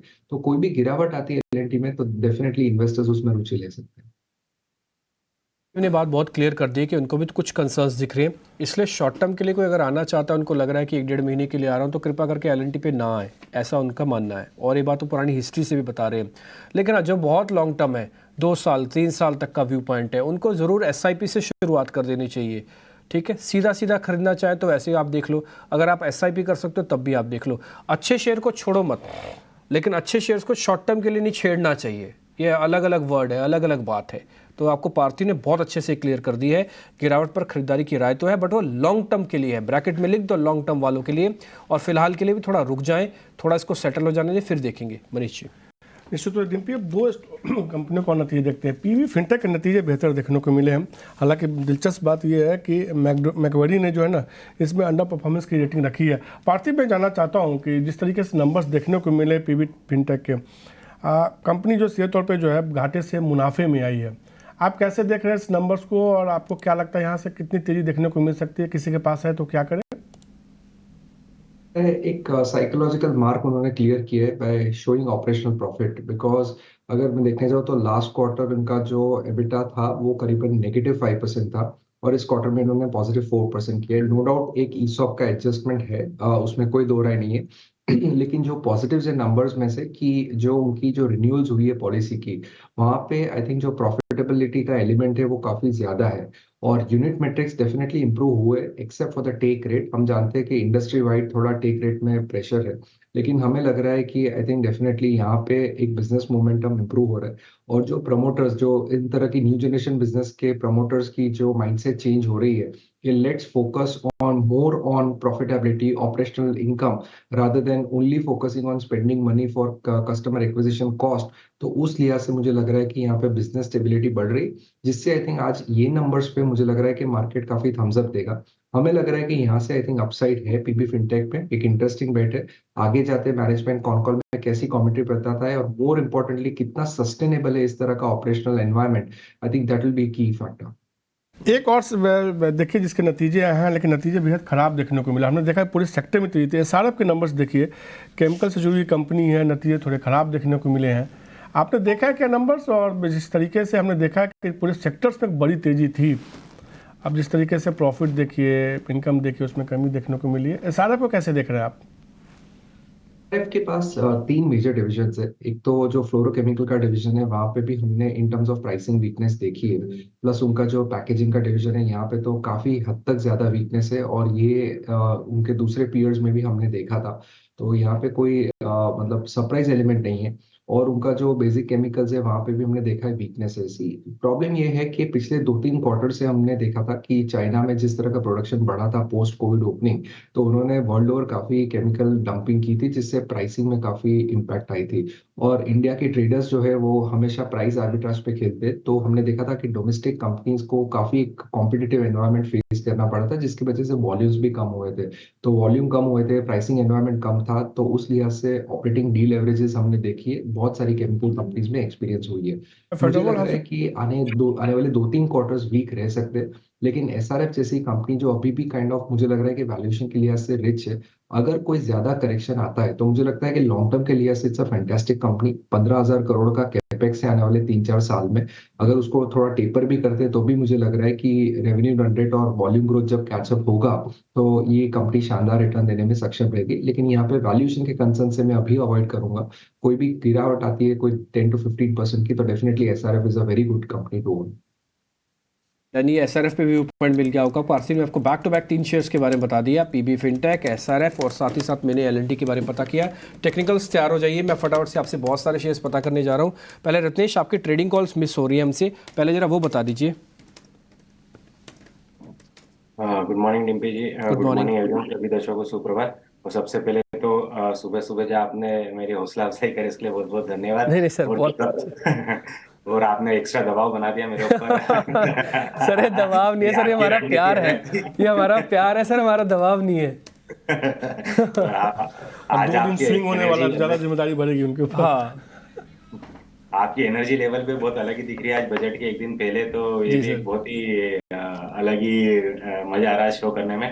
तो मेरे जो आज स्टॉक रहेंगे दोनों डेफिनेटली मिड कैप से ही रहेंगे, कि थोड़ा सा इंडेक्स वाइज ऐसा लगता है कि कहीं ना कहीं थोड़ा सा प्रेशर बजट के चक्कर में, या कल फेड मीटिंग का भी रिजल्ट आने वाला, थोड़ा सा कोई कंसोलिडेशन रह सकता है। तो पहला जो स्टॉक रहेगा वो बीईएमएल का रहेगा। बीईएमएल में काफी लंबे कंसोलिडेशन के बाद में वापस से कल के 17 ब्रेकआउट देखने को मिला और अच्छा वॉल्यूम एक्टिविटी देखने को मिली। तो मुझे ऐसा लगता है जो ब्रेकआउट हुआ ये कंटिन्यू रह सकता है आगे आने वाले दिनों के लिए। यहाँ पे 34-70 रुपए का एलसीएल लगाना चाहिए और 35-80 रुपए के टारगेट मुझे आते हुए दिखाई देते हैं। दूसरा जो दिखाई देता है एक कैफ फिनटेक में भी कंटिन्यू अच्छा कंसोलिडेशन चल रहा था। कल के सत्र में भी इसने एक अच्छा ब्रेकआउट कंसोलिडेशन का देखने को दिया, एक ट्रेंड लाइन का ब्रेकआउट देखने को मिला। तो मुझे ऐसा लगता है कैफ फिनटेक में भी एक पोजिशनल कॉल भी लिया जा सकता है, इंट्राडे ट्रेड भी लिया जा सकता है, जिसका टारगेट रहेगा 625 रुपए का और इसका स्टॉप लॉस बन सकता है 588 का। के फिनटेक हो गया आपकी लिस्ट में सर। एक बीईएमएल आपने दे दिया, जतिन ने ऑलरेडी दिया है, Ipca lab short, Tata consumer short, सब दिखाते जाओ फटाफट से ताकि कोई भी ट्रेडिंग कॉल किसी से मिस ना हो। सोनी ने आज एक ही शेयर दिया है नाल्को, उनका एक ही शेयर बहुत हो जाता है। और साथ ही साथ पार्थिव ने अपना तीनों व्यू पॉइंट दे दिया। सुमित जी भी मार सकते हैं, सुमित जी ने एनसीएल, नागार्जुन सीमेंट और साथ ही थॉमस कुक दिए हुए हैं। इस सबकी ट्रेडिंग कॉल्स हमने बना रखी हैं। किसी से स्टॉप लॉस टारगेट मिस होगा तो हम बीच बीच में चलाते रहेंगे, आप उसको नोटिस कर लीजिएगा। आगे बढ़े, कोचिन शिपयार्ड के भी नंबर आए, नंबर काफ़ी अच्छे बताए जा रहे हैं। सोनी जरा आपसे शुरू कर रहा हूँ, जरा जल्दी से बताइएगा कोचिन शिपयार्ड के अंदर आज क्या करें। जी डेफिनेटली डिम्पी जी, यहाँ पे कोचिन शिपयार्ड में एक अच्छा पोजीशन आप ले सकते हैं। अगर 900 के ऊपर आज सस्टेन करता है तो वहां पे फ्रेश ब्रेकआउट आएगा। सो 900 के ऊपर कंडीशनल बाय लगा दीजिए for target of 930 940 for the day. और 900 के ऊपर जब क्रॉस करेगा तो तब आपको जो स्टॉप लॉस प्लेस करना है वो है 878। डन। कोचिन शिपयार्ड आप प्लस करवा रहे हैं, बाय का लगाइए स्टैम्प, टारगेट स्टॉप लॉस अगर आप अच्छे से लिख पाएँ तो और अच्छा है, नहीं तो आप नोटिस करते जाइएगा। पीबी फिनटेक पे ऑलरेडी पार्थिव अपना व्यू पॉइंट दे चुके हैं, मैं ना सौदे के हिसाब से पता कर रहा हूँ। सुमित जी, ये आज मान लो गैप के साथ खुलेगा तो सही, लॉस टू प्रॉफिट आईपीआई है कंपनी लॉस से, तो गैप के साथ भी खुल सकता है थोड़ा सा ये। मान लो ये थोड़ा गैप के साथ खुलता है तो आप प्लस करोगे क्या आज पीवी फिनटेक को? मान लो गैप के साथ खुला तो इसमें दोनों सजेशन रहेंगे। जिनके पास ऑलरेडी होल्डिंग है बिल्कुल आप बने रहिए, और जिनको न्यू पोजीशन बनानी है तो यहाँ पे बेहतर रहता है हमेशा आप एक्यूमुलेट का ट्राई कीजिए। मतलब एक 50% अभी आप बाई कीजिए और जब भी नीचे आए स्टॉक फिर से आप बाई कीजिए। तो as a trailing stop loss 845 का अभी भी आप मेंटेन कर सकते हैं। हमें लग रहा है कि पोटेंशियल यहाँ से अपसाइड में आपका 1050 एंड 1100 ये दो टारगेट के आपके रह सकते हैं। जतिन, एक बार आप टीसीएस का चार्ट देखेंगे, ये थोड़ा डिफेंसिव भी है। इस पे आज एक ऑर्डर की खबर भी, ऑर्डर क्या करार की खबर है, 15 साल का करार किया है इन्होंने एक insurance company Aviva life India में भी है, आपको मालूम होगा किसी कंपनी के साथ, डाबर अवीवा है शायद वो, उनके साथ उनका करार किया हुआ है और ये उसको मैनेज करेंगे, वहाँ पे उनके एडमिनिस्ट्रेशन करेंगे सारे अकाउंट्स को। बड़ा ऑर्डर है और यूके में बड़ा बिजनेस भी है इनका। टीसीएस एक बार जरा देख के बताओ सर क्या करना चाहिए? का डेली चार्ट्स में अगर जो ट्रेंड देखो तो ट्रेंड थोड़ा वीक लग रहा है। कल के ट्रेडिंग सेशन में भी एक बाउंस आया था लेकिन वो फिजल आउट हो गया। तो मेरे को लगता है कि आज शायद ये ऑर्डर विन के चलते आई थिंक थोड़ा पॉजिटिव रिएक्शन दे सकता है, लेकिन इससे मेरे को नहीं लगता है कोई ट्रेंड रिवर्सल आ सकता है। इसमें मेरे को लगता है कि एक सेल ऑन राइज की इसमें स्ट्रेटेजी अपनानी चाहिए। नीचे में मेरे को लगता है कि अराउंड 3700 3650 तक ये स्लिप हो सकता है। इसके लिए मेरा राय इसमें सेल साइड की तरफ बनेगा। क्या आप सेल करेंगे, यानी कि आज ऑर्डर की यानी करार की खबर से थोड़ा ऊपर आया तो फिर भी, लेकिन आपको इसको ज़्यादा बहुत बुलिश नहीं होना है, ये कम से कम आपको जतिन साफ साफ बताते हुए दिख रहे हैं। रत्नेश जी, एक सवाल मैं आपसे ले लूँ, वोल्टास नंबर्स तो वीक बता रहे हैं, रिसर्च टीम हमारी के नंबर्स थोड़े वीक हैं, शेयर तो चला हुआ है और शेयर काफ़ी चला हुआ है सर, सर्दियों में वोल्टास चला, सर जरा बताएंगे कि क्या करना चाहिए? 1000 के नीचे तो नहीं गिर जाएगा ये? गिरा ना फिर वीक होएगा ये? वोल्टास में काफी टाइम से अंडर परफॉर्मेंस देखने को मिल रहा था। हाल ही की रिसेंट में भी दिसंबर महीने में काफी थोड़ी सी हमको तेजी देखने को मिली, पर एक ये वापस से सप्लाई जोन के आसपास में आ गया। यहाँ पे 1050 1060 एक मेजर सप्लाई जोन है इसका। अब जो फ्रेश तेजी करनी मेरे हिसाब से 1065 रुपए के ऊपर इसमें तेजी करना चाहिए। जब तक इसके ऊपर क्लोज नहीं देगा मुझे नहीं लगता यहाँ से फ्रेश तेजी हमको देखने को मिलेगी। नीचे में अगर वीक रिजल्ट के कारण थोड़ा बहुत भी नीचे खुलता है तो मेरे हिसाब से कहीं पे भी 950 से 930 रुपए ये जो रेंज है यहाँ पे सपोर्ट मिल जाएगा। तो यहाँ पे खरीदारी के लिए यहाँ से एक बाउंस बैक ट्रेड बन सकता है। तो ओवरऑल अभी इस रेंज में रहेगा। इस रेंज का आइदर साइड ब्रेकडाउन या ब्रेकआउट होने के बाद में ही ट्रेड लेना चाहिए मेरे हिसाब से। टीटागढ़ वैगन वाली ना रिपोर्ट मैंने आपको नोटिस कराई थी कि सीधा 900 सवा 900 से टारगेट को बढ़ाकर 1200 कर दिया HSBC ने, और ठीक बजट से पहले कर दिया। टीटागढ़ रेल जी एस भलाई, एक बार जरा इसको स्क्रीन पे वो रिपोर्ट भी दिखाइए। यस ये रहा, बाय 1200 का टारगेट है, 1100 के आसपास शेयर बंद है और ये शेयर का पहले टारगेट 900 हुआ करता था जो इन्होंने रिवाइज करके अब 1200 कर दिया। एक बार पार्थिव, ये रेलवे काउंटर्स के अंदर ये बात तो ठीक है कि उन्होंने रिटर्न दिया है, लेकिन reports, data, order book, conviction, सरकार की पॉलिसीज देख के ऐसा लगता है कि रेलवे काउंटर्स में अभी जल्दी जल्दी बाहर नहीं आना चाहिए। ये रिपोर्ट तो बता रहे हैं अभी और चलेगा, आपका भी मानना है टीटागढ़ और चलेगा? चीज है कि एग्जिस्टिंग गवर्नमेंट अगर वापस आता है तो आई थिंक कॉन्फिडेंस बहुत बढ़ेगा। बिकॉज आई थिंक अगर आप कैपेक्स स्टोरी देखें तो जिसमें $10 ट्रिलियन की जो 10 ट्रिलियन रुपीस का जो कैपेक्स है 10 लाख करोड़ का, उसके अंदर आई थिंक जो रेलवेज का जो एलिमेंट है विच इज ऑलमोस्ट 30%, तो 3 लाख करोड़ का रेलवेज का कैपेक्स है। रोड्स में भी काफी बड़ा कैपेक्स है। तो जो प्लान कैपेक्स है इस गवर्नमेंट का वो काफी हद तक बड़ा है।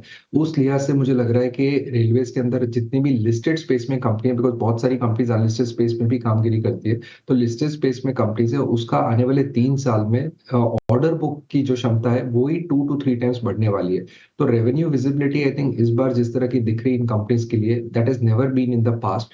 तो काफी कंपनीज डी बॉटलिंकिंग करके और इनऑर्गेनिकली ऑर्गेनिकली कैपेक्स बढ़ा रही है, which is a very positive sign. No doubt valuation का कंसर्न डेफिनेटली है।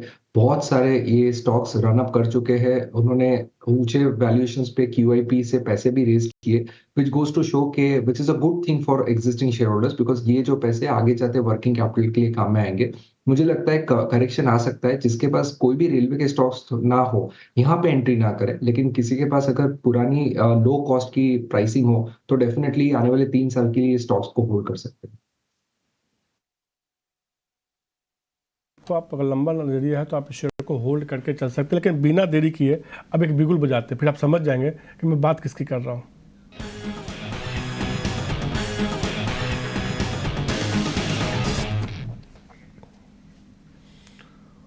संजीव भसीन सर जुड़ चुके हैं। Sir good morning. जिस तरीके से हमने कल देखा बाजार में मुनाफा वसूली थोड़ी देखने को मिली है, तो ये कोई चिंता की बात तो नहीं है, बस मौका है चौका लगाने का? गुड मॉर्निंग मनीष, आपको डिम्पी। बिल्कुल, अब कल बजट है, आज फेड की पॉलिसी है, थोड़ी बहुत प्रॉफिट बुकिंग कल आई थी, मगर मेरे को जो स्टैंड आउट किया वो एक तो मिड कैप इंडेक्स और दूसरा बैंक्स में इसका मतलब बहुत रेजिलियंस है। तो आज आई थिंक आईटी में वीकनेस रह सकती है because of global cues, but banks will take the centre stage. और आपने परसों जो इतनी बड़ी रैली देखी उसके अगेंस्ट थोड़ा बहुत कूलनेस आनी थी। मुझे अभी भी लगता है लेने का मौका है, अपने स्टॉक्स अच्छी तरह से सिलेक्ट कीजिए।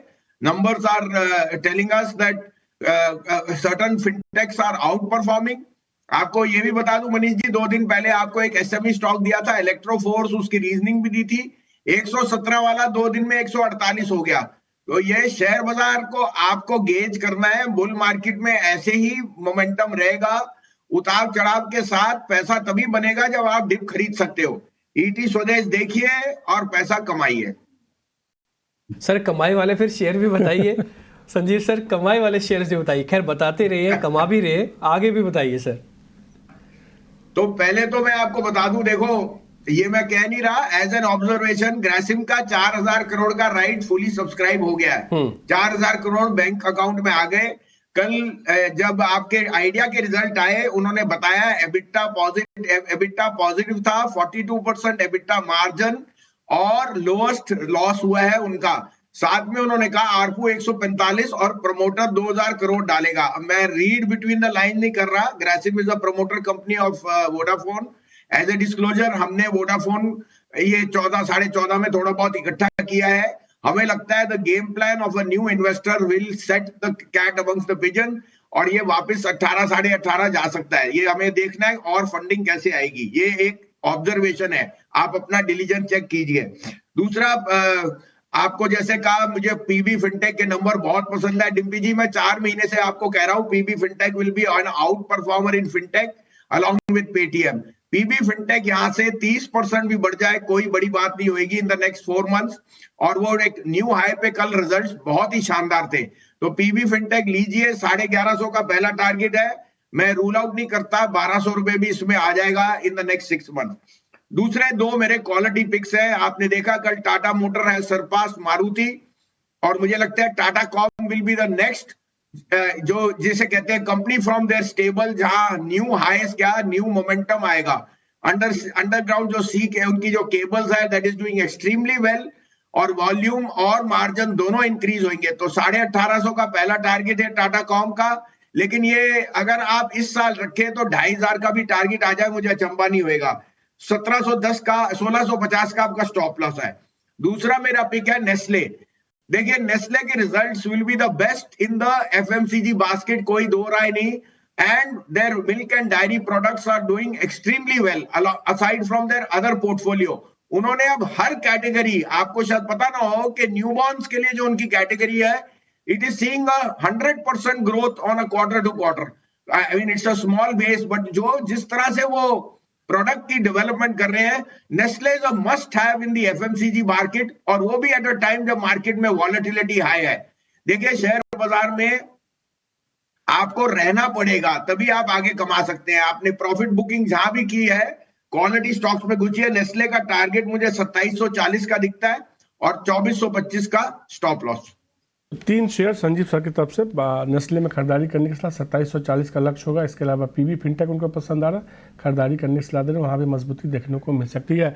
अब भसीन सर, आप लगातार जो है स्टॉक्स हमें बताते हैं और हमेशा आप तेजी की बात करते हैं, तो आज थोड़ी आपकी भूमिका बदलते हैं और आपको एक पहले स्टिंग सुनाते हैं, फिर आपसे बात करते हैं।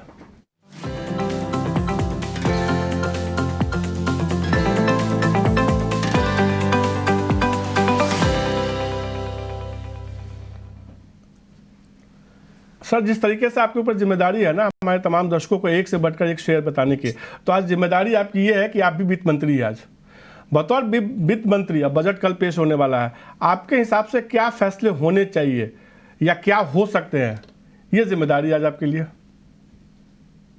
नहीं, इतनी बड़ी जिम्मेदारी मैं नहीं ले सकता। मैं तो यही सोच, देखिए मेरा काम है शेयर मार्केट में निवेश बढ़ाना। जिससे कैपिटल स्ट्रक्चर ग्रोथ होगी, इन्वेस्टमेंट क्लास होगी और फाइनेंशियलाइजेशन ऑफ सेविंग्स होगी। सरकार ने, वित्त मंत्री जी ने बहुत ही बढ़िया लास्ट 2 बजट भी दिए हैं और इस बजट में आपको पता है वोट ऑन अकाउंट है तो कुछ ज्यादा नहीं आ सकता। मुझे लगता है रूरल इनकम बढ़ेंगी, कुछ आपके लो हाउसिंग लोन्स के लिए फायदा होगा और थोड़े से एक आध पॉपुलिस्ट स्टेप्स आ सकते हैं। मगर मैं यही कहता हूं कि इक्विटी एज अ कल्ट को बढ़ावा देना, autocracy in PSU should continue और जो रिफॉर्म मोमेंटम है, ये तीनों चीजें करें तो देखिए एंटरप्रेन्योर्स तो अपने आप ही बिजनेस को चलाते हैं डिस्पाइट पॉलिटिशियन। तो मुझे लगता है जो आपकी नीति रही है उसी को आप चलते रहेंगे and we will be very very pleased with that. ठीक है वसीम साहब, बहुत बहुत शुक्रिया, थैंक यू वेरी मच। अच्छे से आपने गाइड किया पीबी फिनटेक, टाटा कॉम और नेस्ले, आज आपके 3 पिक्स हैं। ग्रासिम पे भी ऑलरेडी आपने अपना टेक दे दिया। बहुत शुक्रिया sir, thank you very much. Already PB fintech पे अभी अब थोड़ी देर पहले हमने पता भी किया सुमित जी से भी, वो भी कह रहे हैं कि बिल्कुल बने रहें, भसीन साहब भी कह रहे हैं बने रहें। और ये होता है तरीका नंबर्स का। आप देखो टिक्स आना शुरू हुए, पीबी फिनटेक 10% ऊपर खुल रहा है। यही बस मेरे को था कि इतना ऊपर खोल देते हैं ना, उसके बाद अपॉर्चुनिटी लॉस्ट हो जाती है। और यही बात मैंने सुमित जी से पता की थी, सुमित जी अगर गैप के साथ खुलेगा तो क्या करें, वो कह रहे ले लो भाई। अब लेंगे भी कैसे, 10% पे तो पहले ही खोल रहा है। क्या देखते हैं, उसके बाद की बात है, पहले खुल तो जाए एक बार। आगे बढ़ें, स्पीड से 1-2 क्वेश्चन जरा और ले लेते हैं, उसके बाद फिर हम आगे बढ़ेंगे। KPI ग्रीन्स का एक बार शेयर लेके आइए, इनको एक नया ऑर्डर मिला है और क्या ये शेयर चल सकता है? साथ ही पारस डिफेंस भी रखना। सोनी आप पारस डिफेंस जब तक चेक करो, KPI ग्रीन्स एक बार आप चेक कीजिए। रत्नेश जी KPI ग्रीन्स लिखेंगे, आ जाएगा शेयर आपके पास, 2% ऊपर खुल रहा है सर। KPI ग्रीन में देखेंगे तो कंटिन्यू हाई फॉर्मेशन है, इसमें अपने की एवरेज से बहुत ज्यादा दूर नहीं है।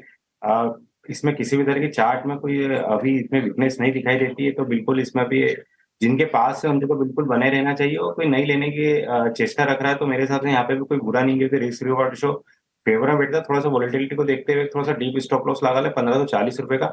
मुझे ऐसा लगता है इसमें आने वाले दिनों में हमको 1900 के टारगेट देखने को मिल जाएंगे। पारस डिफेंस सोनी एक बार आपने चेक कर लिया, पारस डिफेंस इसके साथ भी एक करार हुआ है DRDO के साथ। जी डीपी जी, पारस डिफेंस में अगर हम देखेंगे तो अभी फिलहाल थोड़ा सा अवॉइड कीजिए। ये आपका बाई तभी बनेगा जब ये सक्सेसफुली 820 के ऊपर सस्टेन कर सकता है। सो 820 के ऊपर आप बाई कर सकते हैं फॉर टारगेट ऑफ 860 870, बट तब तक के लिए थोड़ा वेट एंड वॉच कीजिए। एंड 820 के ऊपर जब आप बाई करेंगे तो तब आप स्टॉप लॉस प्लेस कीजिए 790। आपको बता दिए पारस डिफेंस पे फिलहाल रुकना है। और ये 350 पॉइंट की गिरावट है ना, इसको देख के डरिएगा घबराइएगा नहीं। हालांकि मेरे को तो पता नहीं ऐसा कौन दिख रहा है जो इसको ये लेवल्स दिखा के बताना चाहता है कि थोड़ा ध्यान रखना भाई, हो सकता है बजट पे हम यहाँ भी आ जाए। खैर मैं एक पॉइंट आपके सामने रखूंगा, पहले बाजार खुल जाए फिर रखूंगा। शरद मेरे साथ जुड़ चुके हैं नवरत्न शेयर बताने के लिए। शरद वापस से गुड मॉर्निंग, जरा बताइए मेरे को आपके नवरत्न शेयर कौन से हैं। और बाय द वे आपने हमको खबर दिए थे कॉन्कोर वाली दी थी ना आपने, खबर गरम सेगमेंट में। कल हमको सोनी ने वो शेयर दिया था, बहुत बढ़िया चला वो। तो इसी तरह की बेहतरीन शेयर आप देते रहिए, इसके लिए बहुत बहुत धन्यवाद आपका। जी बिल्कुल। लेकिन अब जो मोस्ट ऑफ द अर्निंग्स मैं देख रहा हूँ, बहुत वीक सेट ऑफ नंबर्स आ रहे हैं। और ओवरऑल अगर बड़े आंकड़े और ये लगातार दूसरे दिन हमें देखने मिल रही है। और स्मॉल कैप में जो है सरप्राइजेज आए जा रहे हैं, तो वो कंटिन्यू हो रही है ट्रेंड। मैं बताता हूँ, सबसे पहला स्टॉक वो रहेगा L&T। तीसरे तिमाही के नतीजे देखे तो लार्जली वीक आए हैं। हालांकि जो गाइडेंस है उन्होंने अपग्रेड कर दिया है। ऑर्डर इनफ्लो की गाइडेंस अब 20% कर दी है, पहले था 10 से 12%। तो ऑफकोर्स मिडिल ईस्ट में जो है बड़े ऑर्डर्स देखने मिल रहे हैं। इसके अलावा जो रेवेन्यू गाइडेंस है उसको भी अब बढ़ा दिया गया। अब एक्सपेक्टेशन है कि 16 से लेकर 19% तक हो सकता है रेवेन्यू गाइडेंस। और जो पुराना गाइडेंस था वो 12 से लेकर 15% तक का था। डॉक्टर रेड्डीज के आंकड़े हालांकि स्ट्रॉन्ग नंबर्स देखने मिले Q3 के, क्योंकि जो नॉर्थ अमेरिका की बिजनेस है वहाँ पे मार्केट शेयर गेंस भी हुई और दूसरी बात रेवेन्यूज़ में भी अच्छी ग्रोथ देखने मिली। SRF ख़राब नंबर्स देखने मिले हैं और मार्जिन स्पेशली जो केमिकल बिजनेस हुई और उनके प्लास्टिक जो फिल्म पैकेजिंग की बिजनेस है दोनों ही ख़राब देखने मिली है। और लगातार 5 क्वार्टर से जो है इनके एनालिस्ट के जो एस्टिमेट्स है वो मिस करे जा रहे हैं कंपनी। वोल्टस के भी नतीजे देखें तो बहुत कमज़ोर देखने मिले। और जो उनकी EMP सेगमेंट है, जो इलेक्ट्रॉनिक मैकेनिकल प्रोजेक्ट्स होती है, वो सेगमेंट में कलेक्शन ज़्यादा नहीं दिखे थे। इसके कारण जो है नंबर्स जो है वे डाउन कर रहे हैं। PB फिनटेक पहली बार कंपनी जो है अपना पैट रजिस्टर की है। अभी ऑफकोर्स ये न्यू एज इकोनॉमी वाली जो कंपनी है, स्टार्टअप जिसको लिस्टिंग हुई थी, अब जो है पहली बार प्रॉपरली पैट की जो है कंपनी जो है घाटे से मुनाफे में आई है। तीसरे तिमाही के नतीजे भी स्ट्रॉन्ग आए हैं। गणेशा इकोस्फेयर हमारा 6th स्टॉक रहेगा। ये स्मॉल कैप कंपनी है, रिसाइकलिंग थीम पे है और यहाँ पे 350 करोड़ की QIP इशू खुली है 995 रुपीज़, यानी कि लगभग 6% डिस्काउंट पे कल के क्लोजिंग पे।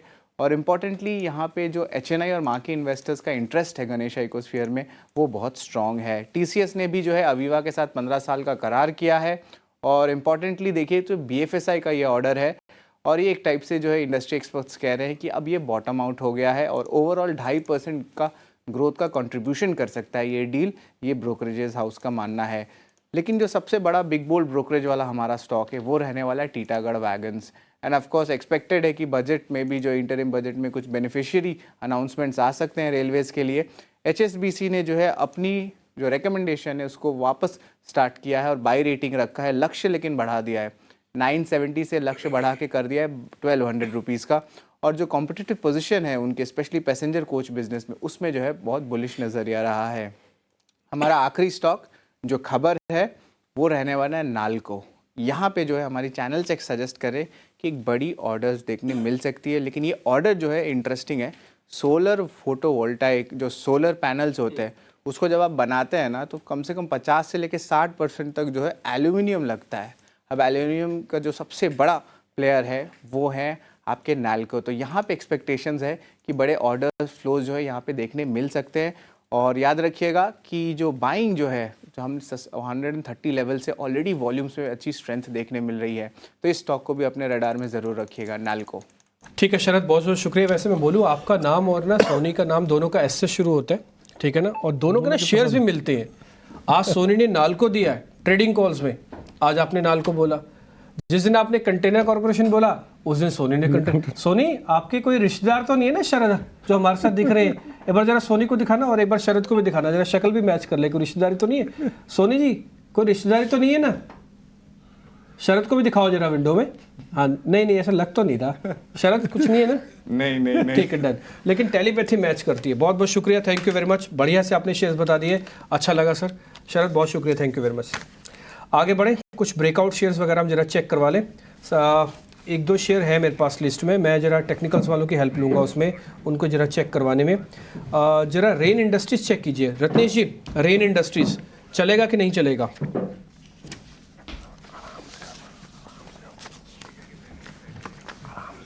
रेन इंडस्ट्री में देखेंगे अभी रिसेंटली डिम्पी जी नीचे में अभी काफी टाइम से अंडर परफॉर्म देखने को मिल रहा था इसमें। हालांकि इसने अपने 200 मूविंग एवरेज के पास में से एक सपोर्ट लेके जरूर एक रिसेंट में तेजी दिखाई। एक ट्रेंड लाइन का इसमें ब्रेकआउट भी हमको देखने को मिला है। तो यहाँ पे मुझे ऐसा लगता है कि कहीं ना कहीं एक बार इसमें एक 182 के ऊपर अगर ये निकलता है तो यहाँ पे इसमें तेजी देखने को मिलेगी, जो कि इसको 200 रुपए के ऊपर लेके जाएगी। तो 182 रुपए के ब्रेकआउट का वेट करे तब भी तेजी करे, वहां पे एक स्टॉप लॉस लगाएंगे 175 रुपए का। पार होगा तभी रेंज चलेगा, नहीं तो नहीं चलेगा। फिलहाल रुक जाना, 182 के पार होने पर ही लेना है। सुमित जी जरा एक शेयर आपसे है, वह है यूको बैंक। मंथली चार्ट देखना, ब्रेकआउट हो गया, बहुत बढ़िया से चलेगा। मैं बजट से पहले यूको बैंक पे बहुत बुलिश हूँ, मेरे को लगता है लेके रख लेना चाहिए। सही डायरेक्शन में सोच रहा हूँ सर? जी डिम्पी जी बिल्कुल सही डायरेक्शन है। आप देखिए स्टॉक ने अपने 100 डे मूविंग एवरेज को बहुत अच्छी तरह से सपोर्ट किया है और स्टॉक ने कंसोलिडेशन का भी ब्रेकआउट का सिग्नल दिया हुआ है। तो बिल्कुल आप यहाँ पे बने रहिए या फिर फ्रेश पोजीशन जिनको बनानी है बनाइए। 44 का करंट मार्केट प्राइस है, 40 रुपीज का आप स्टॉप लॉस रखिए और हमें लग रहा है कि ये अपसाइड में न्यू हाई को टच कर सकता है। जो पहला टारगेट रहेगा 52। इसी तरह से आप एक दूसरे बैंक को भी ट्राई कर सकते हैं, डेट इज IOB। आपने मेरे दिल की बात छीन ली। मेरा दूसरा शेयर IOB था, मेरे को लगा ठीक है सुमित जी यूको नहीं बोलेंगे ना तो मैं IOB से जरूर पूछूंगा उनसे कि चलेगा नहीं चलेगा। बढ़िया सर, दोनों शेयर्स क्लियर कर दिए। यूको बैंक और IOB मैं बोलूँगा थोड़ा मिस मत करो इस शेयर को, इन दोनों को ना थोड़ा थोड़ा भले रखो, बजट निकल जाने दो भले उसके बाद भी रखो, लेकिन ये शेयर बहुत बढ़िया से लेवल पे अच्छे से प्लेस्ड है। कल्याणी स्टील एक बार जरा चेक करेंगे आप Soni? Kalyani steel KALYANI, Kalyani steels. जी डेफिनेटली डिम्पी जी, यहाँ पे अगर हम देखेंगे तो एज लॉन्ग एज वो 570 के ऊपर पोजिशनली सस्टेन कर रहा है, थोड़ा सा कंसोलिडेट कर सकता है। 640 का एक उसका रेजिस्टेंस है, बट 640 के ऊपर बहुत ही अच्छा ब्रेकआउट आएगा जहां से वो एक बार ऊपर के लेवल्स ऑफ 670 680 भी टेस्ट कर सकता है। सो इसको आप अक्यूमुलेट कर सकते हैं इस लेवल पे और 570 स्टॉप लॉस तक होल्ड कीजिए। 640 ब्रेकआउट का इंतजार कीजिए, उसके ऊपर 670 टारगेट। ठीक है। इस बीच हमारे साथ पार्थिव शाह भी है। पार्थिव, जी को लेकर ना मार्केट में काफ़ी बज़ है, हर दिन कुछ ना कुछ आ ही रहा है। कभी आता है कि प्रमोटर कहते हैं हम 4 से 26 कर लेंगे, एक्सचेंज पूछता है तो कह रहे हैं हमें तो पता नहीं। सोनी वाले सिंगापुर में बैठे कह रहे हैं हमें तो पता नहीं, ना जाने क्या हो रहा है, लेकिन खबरें लगातार बैक टू बैक आ रही हैं। मेरे रिपोर्टर भी हैं, उनके पास भी एक जानकारी है। अंकुर अगर होंगे तो तुरंत ले आइए। जब तक पार्थिव एक बार आप हमको बता दीजिए, आप पहले हमको जी के बारे में बता दीजिए, फिर मैं अपनी जो रिपोर्टर वाली खबर है वो भी दर्शकों के सामने रखूंगा। अनफॉर्चुनेटली जी एक ऐसा स्टॉक बन गया है कि इसमें बाइनरी इवेंट्स बहुत आती है और बहुत ही डिफिकल्ट हो जाता है for traders, not only traders but even investors के लिए कि कहाँ पे आई थिंक इस पे वैल्यू पिकिंग करें। बिकॉज हमें लग रहा है कि ऐसा अज्यूम करते हैं कि जी का कोई मर्जर नहीं होता और इंडिपेंडेंट स्टैंडअलोन एंटिटी है, तो जो फेयर वैल्यूएशन है वो करीबन 130 टू 150 रुपीज पर शेयर आती है, जिसमें मैं अभी की जो कंटिजेंसी लायबिलिटी उसको अगर फैक्टरिंग करता हूँ। और जब बात मर्जर की थी तो मर्जर के साथ आई थिंक ये कंपनी की वैल्यूएशन 300 के ऊपर थी in terms of the cash that Sony was going to bring in. So अभी इंटरेस्टिंग ये है कि मार्केट काफी स्पेकुलेट भी कर रहा है कि जी के साथ और किसका मर्जर हो सकता है। Could it be the Reliance group, could it be the Adani group. तो मतलब बहुत सारा ऐसा स्पेकुलेशन हो रहा है। मुझे लग रहा है कि I think it's a very high risk high return type of a stock, और अगर कोई भी नेगेटिव न्यूज पे अगर ये 130 150 के जोन्स पे आता है तो हाई रिस्क इन्वेस्टर्स एक इन्वेस्टमेंट स्टॉप लॉस लगा के यहाँ पे काम कर सकते हैं। ठीक है, आप ये कह रहे हैं कि बिल्कुल इन्वेस्टमेंट की जा सकती है 140 से 150 तक। और मैं फिर से बोलूँगा, आप कंपनी खरीदिए, आप डील ना खरीदीजिए। डील खरीद तो हो सकता है जैकपॉट लग जाए। खैर, मेरे रिपोर्टर भी एक खबर लेके आए हैं, एक बार जरा पता कर लेते हैं उनके पास जी के रिगार्डिंग खबर क्या है। अंकुर, जरा जल्दी से बता दीजिए आप भी। जी हाँ, मार्केट रेगुलेटर सेबी बिल्कुल इस बात की जांच कर रहा है कि जिस तरीके के बयान दिए गए थे सुभाष चंद्रा द्वारा, और वो एलओडीआर यानी कि listing obligation of disclosure requirements के जो नियम हैं उसको कहीं उन नियमों को तोड़ तो नहीं रहे हैं। तो इसकी जांच सूत्रों के मुताबिक सेबी कर रहा है। जो बयान दिए गए थे सुभाष चंद्रा की तरफ से वो ये थे कि वो अपने हिस्सेदारी जो जी एंटरटेनमेंट में है वो 4% से बढ़ाकर 26% करना चाहते हैं, और पूरी फैमिली का स्टेक जो इस समय 3.99% है, मंशा यही जाहिर की थी कि वो 26% तक ले जाना चाहते हैं। लेकिन सवाल ये खड़े होते हैं कि आखिर जो एलओडीआर रेगुलेशंस हैं उनके तहत पहले इस तरीके की जानकारी शेयर धारकों को देनी चाहिए थी, न कि किसी प्राइवेट कॉन्वर्सेशन में। तो ये सवाल जरूर खड़े हुए हैं और इसकी जांच से भी कर रहा है। अब जो जी ने अपनी तरफ से बयान दिया है उसका कहना यही है कि वो इस बात की ना तो पुष्टि कर सकता है ना कि उसको इनकार कर सकता है कि सेबी इसकी जांच कर रही है या नहीं। और इसके अलावा कंपनी ने यह भी कहा है कि बोर्ड के लेवल पे इस बारे में कोई भी चर्चा अभी तक नहीं हुई है। तो एक तरीके से कंपनी अपनी तरफ से सफाई जरूर दे रही है कि बोर्ड के लेवल तक कुछ नहीं आया है, लेकिन हमें जो सूत्रों से जानकारी मिली है कि सेबी इन बयानों की जरूर जांच कर रही है। शुक्रिया अंकुर ये तमाम जानकारी देने के लिए। फटाफट लेवल फ्रीज हो चुका है डिम्पी। निफ्टी बैंक निफ्टी को दिखाइए, कहीं ना कहीं कह सकते हैं कि धीमी शुरुआत होती हुई दिख रही है। निफ्टी में करीब 34 अंकों की गिरावट, बैंक निफ्टी में करीब 72 अंकों की गिरावट। क्या करें? कुछ नहीं करना चाहिए, फिलहाल रुक जाना चाहिए, या तो 21,300 की वेट करनी चाहिए, तो 21,500 को पहले पक्का करनी चाहिए। आज ना आईटी का थोड़ा इम्पैक्ट आएगा निफ्टी पर, इसलिए आईटी को बड़ा डिस्टर्ब करेगा। ठीक है, तो आप कुछ मत करो, पहले 10-15 मिनट रुको, पहले 21,500 को पक्का हो जाने दो, फिर थोड़ा बहुत इंट्राडे ट्रेड ले लेना 21,500 का स्टॉप लॉस लगा के, नहीं तो वेट करो 21,300 के लिए। एक काम और भी कर सकते हो, लगातार देखते रहिए, जैसे ही लेवल दिखे था फटाफट बता दीजिए कि आगे आप यहाँ से खरीदा के चल सकते हैं। अभी कुछ नहीं करना, अभी कुछ नहीं करना। बट हाँ, बैंक निफ्टी आपके लिए ज्यादा अच्छा है। बैंक निफ्टी 45,295 पे है, आपके पास सिर्फ 300 पॉइंट का रिस्क है। आप बैंक निफ्टी खोलते प्लस करो, सिर्फ 300 पॉइंट का रिस्क है और बैंक निफ्टी बहुत बढ़िया चलेगा। बी अवेयर, आप सावधान हो जाइए। शॉर्ट वाले भी शॉर्ट ना करें। बैंक निफ्टी का 45,000 का स्टॉप लॉस लगाओ, प्लस कर लो खुलते ही, और आप अपना आज टारगेट आज 300-400 पॉइंट ऊपर देख सकते हो। आप देखो गैप के साथ भी वो कम खुलेगा। तो सीधे तौर पे खुलते ही बैंक निफ्टी खरीदारी करके चल सकते हैं। 45,000 का आपको इसमें स्टॉप लॉस लगाना है और फिर 300-400 रुपये के 300-400 पॉइंट के लिए आप इसको होल्ड करके चल सकते हैं। सोनी जल्दी से मुझे 2 स्टॉक्स पे राय चाहिए। पीवी चलिए अब तो मार्केट ओपनिंग, पीवी फिनटेक दिखाइए, मजबूती के साथ खुलता हुआ दिख रहा है। इसके अलावा दूसरे स्टॉक्स दिखाइए, जोमेटो जैसे स्टॉक्स है, वहाँ भी न्यू एज स्टॉक्स में कहीं ना आज थोड़ी सी मजबूती देखने को मिली है। डिम्पी ओपनिंग करते हैं और एक बार कोचिन शिपयार्ड बेहतर नंबर के साथ 6% ऊपर खोलेगा। केन्स 5% ऊपर, पॉलिसी बाजार, पीवी फिनटेक जिसको आप कह रहे हैं ये 5% ऊपर, पहले फ्रीज था और अब आपको स्क्रीन पर आ चुका है 1200 1250 शेयर आपको एडवांसेस के अंदर दिख रहे हैं। पहला पॉइंट हमारे हक में जा रहा है कि थोड़ा अगर आप बुलिश हैं तो आपको ज़्यादा घबराने की जरूरत नहीं है, क्योंकि एडवांस डिक्लाइन डिस्टर्ब होकर नहीं आता। बाद में हो जाए अलग बात है, लेकिन सामने से आपको गैप से फंसा के डिस्टर्ब नहीं करता। दूसरा पॉइंट, 180 पॉइंट अभी बैंक निफ्टी नीचे है। बैंक निफ्टी में 45,000 बहुत इंपॉर्टेंट बेस है, शॉर्ट करने से बचना चाहिए बैंक निफ्टी को। और अगर किसी को चाहिए तो 45,000 का स्टॉप लगा के एक बार बैंक निफ्टी में स्लाइटली पोजीशंस लेना चाहे तो ले सकता है। रिस्क रिवॉर्ड बेहद अच्छा है। 58 पॉइंट की गिरावट इस समय आपको निफ्टी में दिख रही है। निफ्टी के लिए वेट कीजिएगा, या तो 21,300 आने दीजिए या तो 21,500 के ऊपर आने दीजिए, टिकने दीजिए, ट्रेड होने दीजिए, रुक जाइएगा, उसके बाद ट्रेड करना है। आपके सामने हमने निफ्टी बैंक निफ्टी के लेवल्स बता दिए। अब आते हैं जरा ट्रेड पे। ओपनिंग में जरा दिखाइए, LNT नंबर्स बुरे आए, पनिशमेंट मिली, यही बात आपको पार्थिव कह रहे थे। क्या बहुत लॉन्ग टर्म इन्वेस्टर है तो SIP शुरू की दो। अगर आप शॉर्ट टर्म या स्विंग ट्रेड का फायदा लेना चाहते हो अभी रुक जाओ, इसको सेटल हो जाने देना। ये 4% किसी बड़ी कंपनी का कट लगना अच्छी बात नहीं होती है। आगे बढ़े, IRB के अंदर आज प्रॉफिट बुकिंग है, इसके अलावा VIP इंडस्ट्रीज के अंदर प्रॉफिट बुकिंग है। अच्छा, पहले मैं आपको ना जरा टॉप 50 काउंटर्स बताया तो वहाँ पे सिचुएशन क्या है। टाटा मोटर्स गेन में आज, रिलायंस गेन में आज 0.5% ऊपर है, NTPC गेन में आज, कोल इंडिया गेन में आज मेरे को एक अच्छी चीज़ दिख रही है कि आज रिलायंस का पार्टिसिपेशन शुरुआत में है, ऑटो का पार्टिसिपेशन शुरुआत में है। ऑटोज़ में रोल ओवर वगैरह के फिगर भी काफ़ी अच्छे से आए थे। और साथ ही साथ मैं बोलूँगा बजाज फिनसर्व ये भी ठीक है, कल टूटा था ये। हिंडाल्को ITC भी ऊपर है। और हैरानी की बात बताऊं, TCS भी ज़्यादा नुकसान में नहीं है, 19 पॉइंट ही ऊपर है।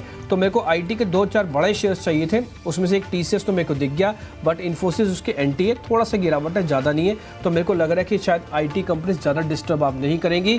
बैंकिंग तैयार हो रहा है और हो सकता है बैंकिंग थोड़ी देर में आपको चलता हुआ दिखे, अगर निफ्टी यहाँ पे अपने आप को रोक ले और 21,500 के ऊपर ले आए। एडवांस डिक्लाइन काफ़ी अच्छी लग रही है। अगर आप हीट मैप देख रहे हैं तो आप फिर से वही लास्ट की पट्टी देख पा रहे हैं, लाल निशान की है, और आपको बढ़ता हुआ नजर बाजार आपको दिख रहा होगा।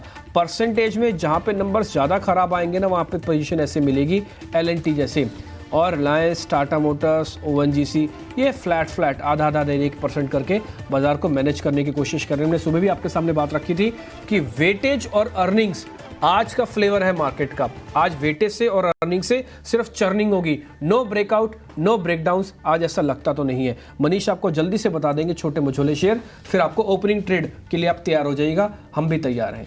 KSE इंटरनेशनल जैसे स्टॉक्स में खरीदारी है, पर्टिकुलर इंटीग्रेटेड लॉजिस्टिक्स में, उसमें एक तेज़ी देखने को मिली है। इसके अलावा कुछ मिड कैप स्टॉक्स देखे जहाँ तेज़ी है, आपने पॉलिसी बाजार की बात की, महीना फाइनेंशियल देखिए वहाँ मजबूती देखने को मिली है। डिलीवरी देखिए वहाँ खरीदारी देखने को मिली है। देवयानी देखिए वहाँ मजबूती है। मझगांव डॉक में थोड़ी सी मजबूती देखने को मिल रही है।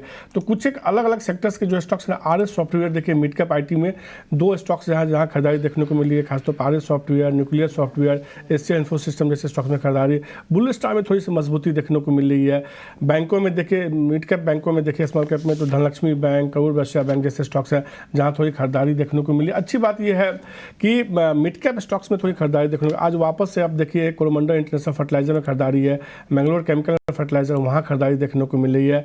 कुछ स्टॉक्स और देखिए जो छोटे स्टॉक्स हैं, छोटे पॉकेट के प्राइस के, उसमें सुजलॉन में थोड़ी खरीदारी आज के ट्रेड में, HBL पावर में खरीदारी देखने को मिली। और एक शेयर देखिए जिसमें कल भी हमने एक अच्छी मजबूती देखी थी जब चर्चा हुई थी शेयर में, आज भी उस शेयर में तेजी है। टाटा इन्वेस्टमेंट, कल चर्चा हुई थी इसी शो में कि क्या इसमें 20% सर्किट लगेगा, जब तभी 6% के आसपास ऊपर था, कल 20% का सर्किट लगा, आज भी थोड़ी मजबूती देखने को मिली है। डिम्पी, टाटा इन्वेस्टमेंट आपका बहुत बेहतरीन शेयर है, कल सर्किट लगा, इसके लिए बहुत ही अच्छे से आपने चुनाव करके बताया, और हमारे मेहमानों का भी शुक्रिया। कुछ ने कहा भी था बढ़िया ट्रेड बता, सर्किट का कैंडिडेट हो सकता है आज के लिए, तो ये मौका हम आज भी नहीं खोएंगे। हमारे मेहमान तैयार हैं, सोनी पटनायक से कर रहे हैं शुरुआत। ओपनिंग ट्रेड के लिए हो जाइए तैयार। सोनी जी, आपने बाजार देख लिया, ओपनिंग आपने देख ली, बताइए आज क्या करना है। जी, आज का ओपनिंग ट्रेड रहेगा अपोलो टायर्स में। अपोलो टायर एक अच्छे ब्रेकआउट के साथ 540 लेवल को क्रॉस करने की काफी अच्छे से अभी तैयार कर रहा है। सो 540 अभी जो करंट प्राइस है, आप वहीं पे बाई कर सकते हैं। इंट्राडे बेसिस पे 537 तक आप बाई कर सकते हैं। 530 stop loss, 555, 560 target. Done. Apollo tyres लिख लीजिए, नोट कर लीजिएगा। और सोनी, आपको ही बताना है कि आपके टारगेट अचीव हो रहे हैं। हम थोड़ा और शेयर्स में बिजी होंगे, माफ़ी चाहता हूँ, लेकिन आप खुद से नोटिस करवा दीजिएगा हमको। रत्नेश जी, आपका ओपनिंग का सौदा? मुझे लगता है कि थोड़ा सा डिफेंस सेक्टर में मोमेंटम रह सकता है, तो डॉक्टर रेड्डी में एक अच्छा एक मोमेंटम दिखाई दे रहा है ट्रेडिंग के लिहाज से, तो इसमें ट्रेड लेना चाहिए। 5970 का टारगेट मुझे दिखता है इसमें, और स्टॉप लॉस जो लगा सकते हैं 5905 का। ठीक है, डन। सुमित जी, आपका ओपनिंग का ट्रेड? मुझे यहाँ पे अंबुजा सीमेंट पे ज्यादा फोकस लग रहा है। डेली में आप देखिए फ्लैगन पोल का ब्रेकआउट है और अभी भी स्टॉक में काफी अच्छी बढ़त बन रही रहेगी। 580 करंट मार्केट प्राइस है, 572 का स्टॉप लॉस, 594 का टारगेट। बहुत बढ़िया, आप सीमेंट पे काफ़ी बुलिश है। आपका पहले भी NCL मिला हमको, वो भी सीमेंट वाली कंपनी थी, ये भी सीमेंट वाली कंपनी है। लग रहा है पूरे बजट की तैयारी के हिसाब से आप हमको शेयर्स बता रहे हैं। डॉक्टर रेड्डीज हो गया, अंबुजा सीमेंट हो गया, अपोलो टायर्स हो गया, ये मेहमानों के टेक्निकल्स मेहमानों ने ट्रेड दे दिया। मैं जरा ना पार्थिव के पास टेक्निकल कॉल तो नहीं लूँगा, लेकिन एक बजट वाली कॉल ज़रूर लूँगा। पार्थिव, बजट से पहले बजट वाली कॉल। हमें लग रहा है कि बजट में आई थिंक ये एक तो काइंड ऑफ ऐसा बजट रहेगा जहाँ पे पूरी क्लैरिटी नहीं मिलेगी पूरे साल के रोड मैप की, लेकिन मुझे लग रहा है कि इंफ्रा फोकस डेफिनेटली बरकरार रहेगा। और यहाँ पे मुझे लग रहा है कि रेलवे में इरकॉन एक ऐसी कंपनी है जो despite this massive run up, हमें डेफिनेटली लग रहा है कि यहाँ पे इसके पास बहुत ज्यादा एग्जीक्यूशन की क्षमता है। ऑर्डर बुक मुझे लग रहा है 3 साल में यहाँ से डबल हो सकता है और एग्जीक्यूशन कैपेबिलिटी भी ऑलमोस्ट 3 साल के अंदर डबल हो सकती है। तो फ्यूचर वैल्यूएशन के हिसाब से इतना एक्सपेंसिव नहीं है। मुझे लग रहा है इरकॉन पे इन्वेस्टर्स रुचि रख सकते हैं। ठीक है, डन। इरकॉन पे आप इन्वेस्टमेंट करने के लिए कह रहे हो। रेलवे काउंटर्स को लेकर जैसे हमने आपको HSBC वाली एक रिपोर्ट बताई थी ना, ये भी अपने आप में बताने के लिए काफ़ी इंपॉर्टेंट है। 32 लाख शेयरों का सौदा हुआ है अशोक लीलैंड का। ये नया चलने वाला शेयर है। अगर आप इसको पेयर से कंपेयर करोगे ना, तो अशोक लीलैंड टाटा मोटर्स के मुकाबले कम चला हुआ शेयर है। सोनी, एक बार जरा इसको आप चेक कर लो। अशोक लीलैंड को डील हुई है, अगर ये कमज़ोर हाथ में जा रहा है तो इसी तरह का कट आएगा, और वैसे भी स्ट्रक्चरली भी वीक था ये तो। जी डेफिनेटली डिम्पी जी, यहाँ पे इनफैक्ट स्ट्रक्चरली थोड़ा सा वीक नजर आ रहा है। 100 EMA के अंडर क्लोज दिया है। सो मेरे ख्याल से जब तक वो एक डिसाइसिवली 175 के ऊपर नहीं निकालता है, तब तक इसमें सेलिंग प्रेशर बना रहेगा। इनफैक्ट इसमें शॉर्ट रोल ओवर्स भी हुए हैं, सो थोड़ा सा इसमें कॉशियस रहने की रहेगी। थोड़ा सा कॉशियसली ट्रेड कीजिए। 165 का एक सपोर्ट है, अभी के लिए रेंज है 165 टू 175। 165 को ब्रेक करता है तो वहां से काफी वीक हो जाएगा टुवर्ड्स 155 ऑल्सो। बट अगर 175 के ऊपर क्रॉस करता है तो रिवर्सल पैटर्न कंफर्म हो सकता है, जहां से वो 180 182 की तरफ जा सकता है। ठीक है, कुछ मैं और ट्रेंडिंग स्टॉक फटाफट से ले लेता हूँ, जहाँ पर आज मार्केट के अंदर पोजीशनिंग काफ़ी अच्छे से बन रही है। गॉडफ्रे फिलिप्स 6% ऊपर है। थोड़ा लेट हो गए पकड़ने में। सुमित, जरा चेक करके बताना, या फिर अभी और चलेगा। गॉडफ्रे फिलिप्स सिगरेट वाली कंपनी है, ये भी बजट वाली ही कंपनी है एक्चुअली। डेबी जी, चार्ट स्ट्रक्चर देखें तो बिल्कुल ये अपने जो पिछला हाई है उसको क्रॉस कर रहा है। तो आज का जो क्लोजिंग है वो बहुत इंपॉर्टेंट है। तो यू बॉटम टाइप का फॉर्मेशन बन चुका है। जो रिसेंटली हाई बना था दैट वाज इन नवंबर 23। तो बिल्कुल आप यहाँ पे बने रहिए जिनके पास है, और आज वेटिंग कीजिए। अगर ये मिलकर 2370 के ऊपर क्लोजिंग दे रहा है तो फिर स्टॉक अपना एक न्यू हाई की तरफ अप्रोच कर सकता है। न्यू हाई जो रहेगा, न्यू जो टारगेट रहेगा 2600 का आप ले सकते हैं, और आज का ही जो लो है as a trailing stop loss आप मेंटेन कीजिए। और बड़ा है, ये इवेंट से पहले बढ़ना ही है इसका, और बढ़ भी रहा है। ये करीब 16.5-17 है। ये रिवर्सल के काम भी आएगा और ऊपर से नीचे भी करेगा। तो फिलहाल इंडिया विक्स थोड़ा और बढ़ जाए, फिर एक पॉइंट मैं आपके सामने रखूंगा जो बजट के हिसाब से बहुत इंपॉर्टेंट हो जाएगा। खैर आगे बढ़ते हैं। रिलायंस थोड़ा सपोर्ट कर रहा है और बाजार अभी 45,000 बैंक निफ्टी ने तोड़ा नहीं है। बढ़ते हुए आगे जो शेयर मेरे लिस्ट में आ रहा है वो आ रहा है बेयर क्रॉप साइंसेस के नाम से कंपनी है। ये भी 6% ऊपर आ गई है। समझ में नहीं आ रहा ऐसी कंपनीज को कैसे पकड़े, एकदम से भाग जाती हैं। 6% ऊपर है। रत्नेश, क्या किया जाए इसमें? नहीं, काफी अच्छे का आपने स्टॉक के पिक पकड़ा है और काफी अच्छा इसमें ब्रेकआउट देखने को मिला। मुझे नहीं लगता है इसमें ज्यादा देरी हुई है। अभी भी इसमें काम करा जा सकता है। थोड़ा सा स्टॉप लॉस थोड़ा सा डीप, क्योंकि अभी वोलेटिलिटी थोड़ी सी बढ़ सकती है, इसलिए स्टॉप लॉस थोड़ा सा डीप रखने पड़ेंगे। तो यहाँ पे एक 6080 रुपए का स्टॉप लॉस लगा ले। ऊपर मुझे लगता है कि टारगेट कहीं ना कहीं 6500 रुपए तक आ जाएंगे। मेरे को लग रहा है बजट या फिर एक्सपोर्ट हिसाब से होगा, जो कि एग्रीकल्चर से भी जुड़ा हुआ है। उसका नाम है अवंती फीड्स। ये शेयर 7% ऊपर है। भाव पे ना जाएं, कंपनी के बिजनेस पे जाएं। इसलिए पार्थिव, मैं आपसे पता कर रहा हूँ, आपकी लिस्ट में है, आपने अवंती के बारे में स्टडी कर रखा होगा, तो जरा बताएं। तो मेरे को भाव से लेना देना नहीं है, मेरे को बिजनेस और गवर्नमेंट की पॉलिसी से लेना देना है। माफ कीजिएगा डिम्पी जी, ये स्टॉक मैंने रिसेंटली ट्रैक नहीं किया। ओके, ठीक है, कोई बात नहीं, टेक्निकल व्यू ले लेते हैं। अवंती फीड्स जरा सुमित जी चेक करना। थोड़ा चला हुआ शेयर है, दिखाना इसका वीकली भी दिखाओ।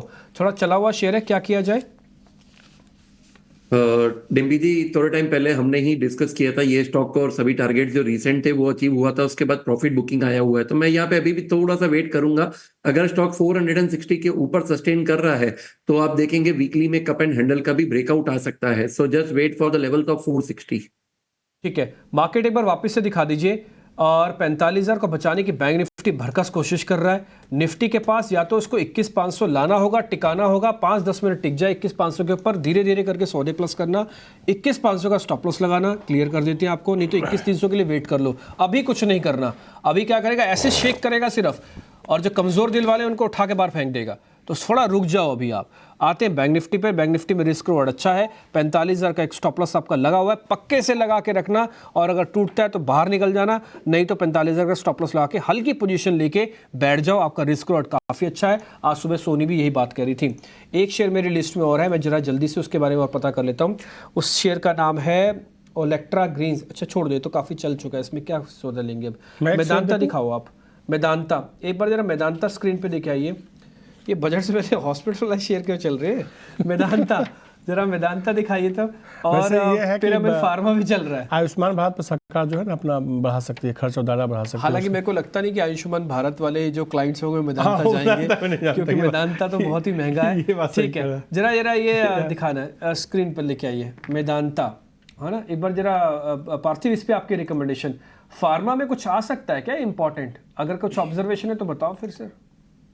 मुझे नहीं लगता कि इस बार I think health care related कोई बड़ा एलोकेशन आएगा। वो मे बी आई थिंक जब फाइनल बजट प्रेजेंट होगा तब शायद वो लोग हेल्थ केयर एलोकेशन कर सकते हैं। एक दिक्कत रही है पिछले 5 साल में, जो हेल्थ केयर और एजुकेशन का जो सेगमेंट है वहां पे जो बजटरी एलोकेशन है that has been really lacking as compared to जिस तरह से हमने इंफ्रा मोमेंटम देखा है। मुझे लग रहा है कि आने वाले सालों में आई थिंक हेल्थ केयर और एजुकेशन ये दो ऐसे सेगमेंट है जहाँ पे हम इंफ्रा जैसा मोमेंटम देख सकते हैं इन टर्म्स ऑफ एलोकेशन। तो कुछ स्टॉक्स और देखिए सोनी, जिसमें आज के ट्रेड में मजबूती देखने को मिली। केसी इंटरनेशनल देखिए आज करीब 4% के आसपास की मजबूती देखने को मिली है। ये शेयर यहाँ से मजबूत और होता हुआ दिख रहा है क्या आप? जी डेफिनेटली मनीष, यहाँ पे हम देखेंगे जैसे मॉर्निंग में हम डिस्कस कर रहे थे कि थोड़ा सा अगर 640 के ऊपर क्रॉस करता है तो एक अच्छा लेवल यहाँ से आपको दिख सकता है ऊपर की तरफ। तो आज क्रॉस भी किया है और 660 का पहला पड़ाव उसने टेस्ट भी किया है। सो अभी के लिए भी पॉजिटिव लग रहा है टुवर्ड 680 आप देख सकते हैं टारगेट। एंड स्टॉप लॉस अगर ट्रेल फ्रेश लेते हैं तो ट्रेल कर दीजिए उसको, समवेयर अराउंड 615 पे आप ट्रेल करके उसको होल्ड कीजिए। और शेयर देखिए एफएनओ में रत्नेश जिसमें हम देख रहे हैं एफएनओ का शेयर अभी भी तेजी बढ़ती हुई दिख रही है। अपोलो टायर का चार्ट दिखाइए, इस शेयर में जो है खरीदारी बढ़ती हुई दिख रही है। क्या राय होगी अपोलो टायर पे रत्नेश?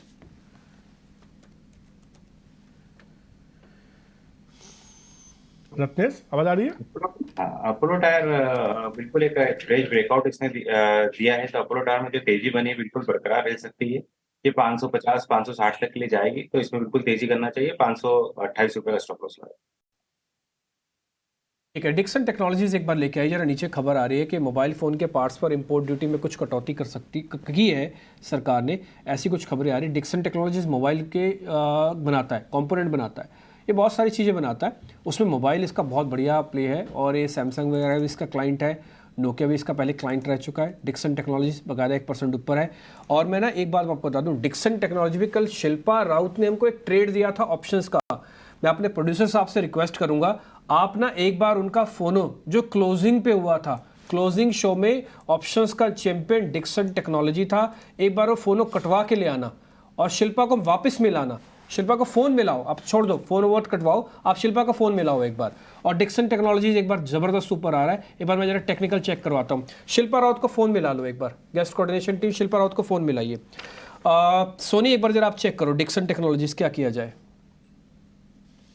जी काफी अच्छे से कल एक लेवल पे क्रॉस कर रहा था एंड सपोर्ट काफी अच्छे से उसने पकड़ा है। 5800 का सपोर्ट काफी स्ट्रांग है एंड यहाँ से वो पोजिशनली 6200 जा सकता है। सो डेफिनेटली आप होल्ड कीजिए इसको 5800 स्टॉप लॉस के साथ, टारगेट 6200।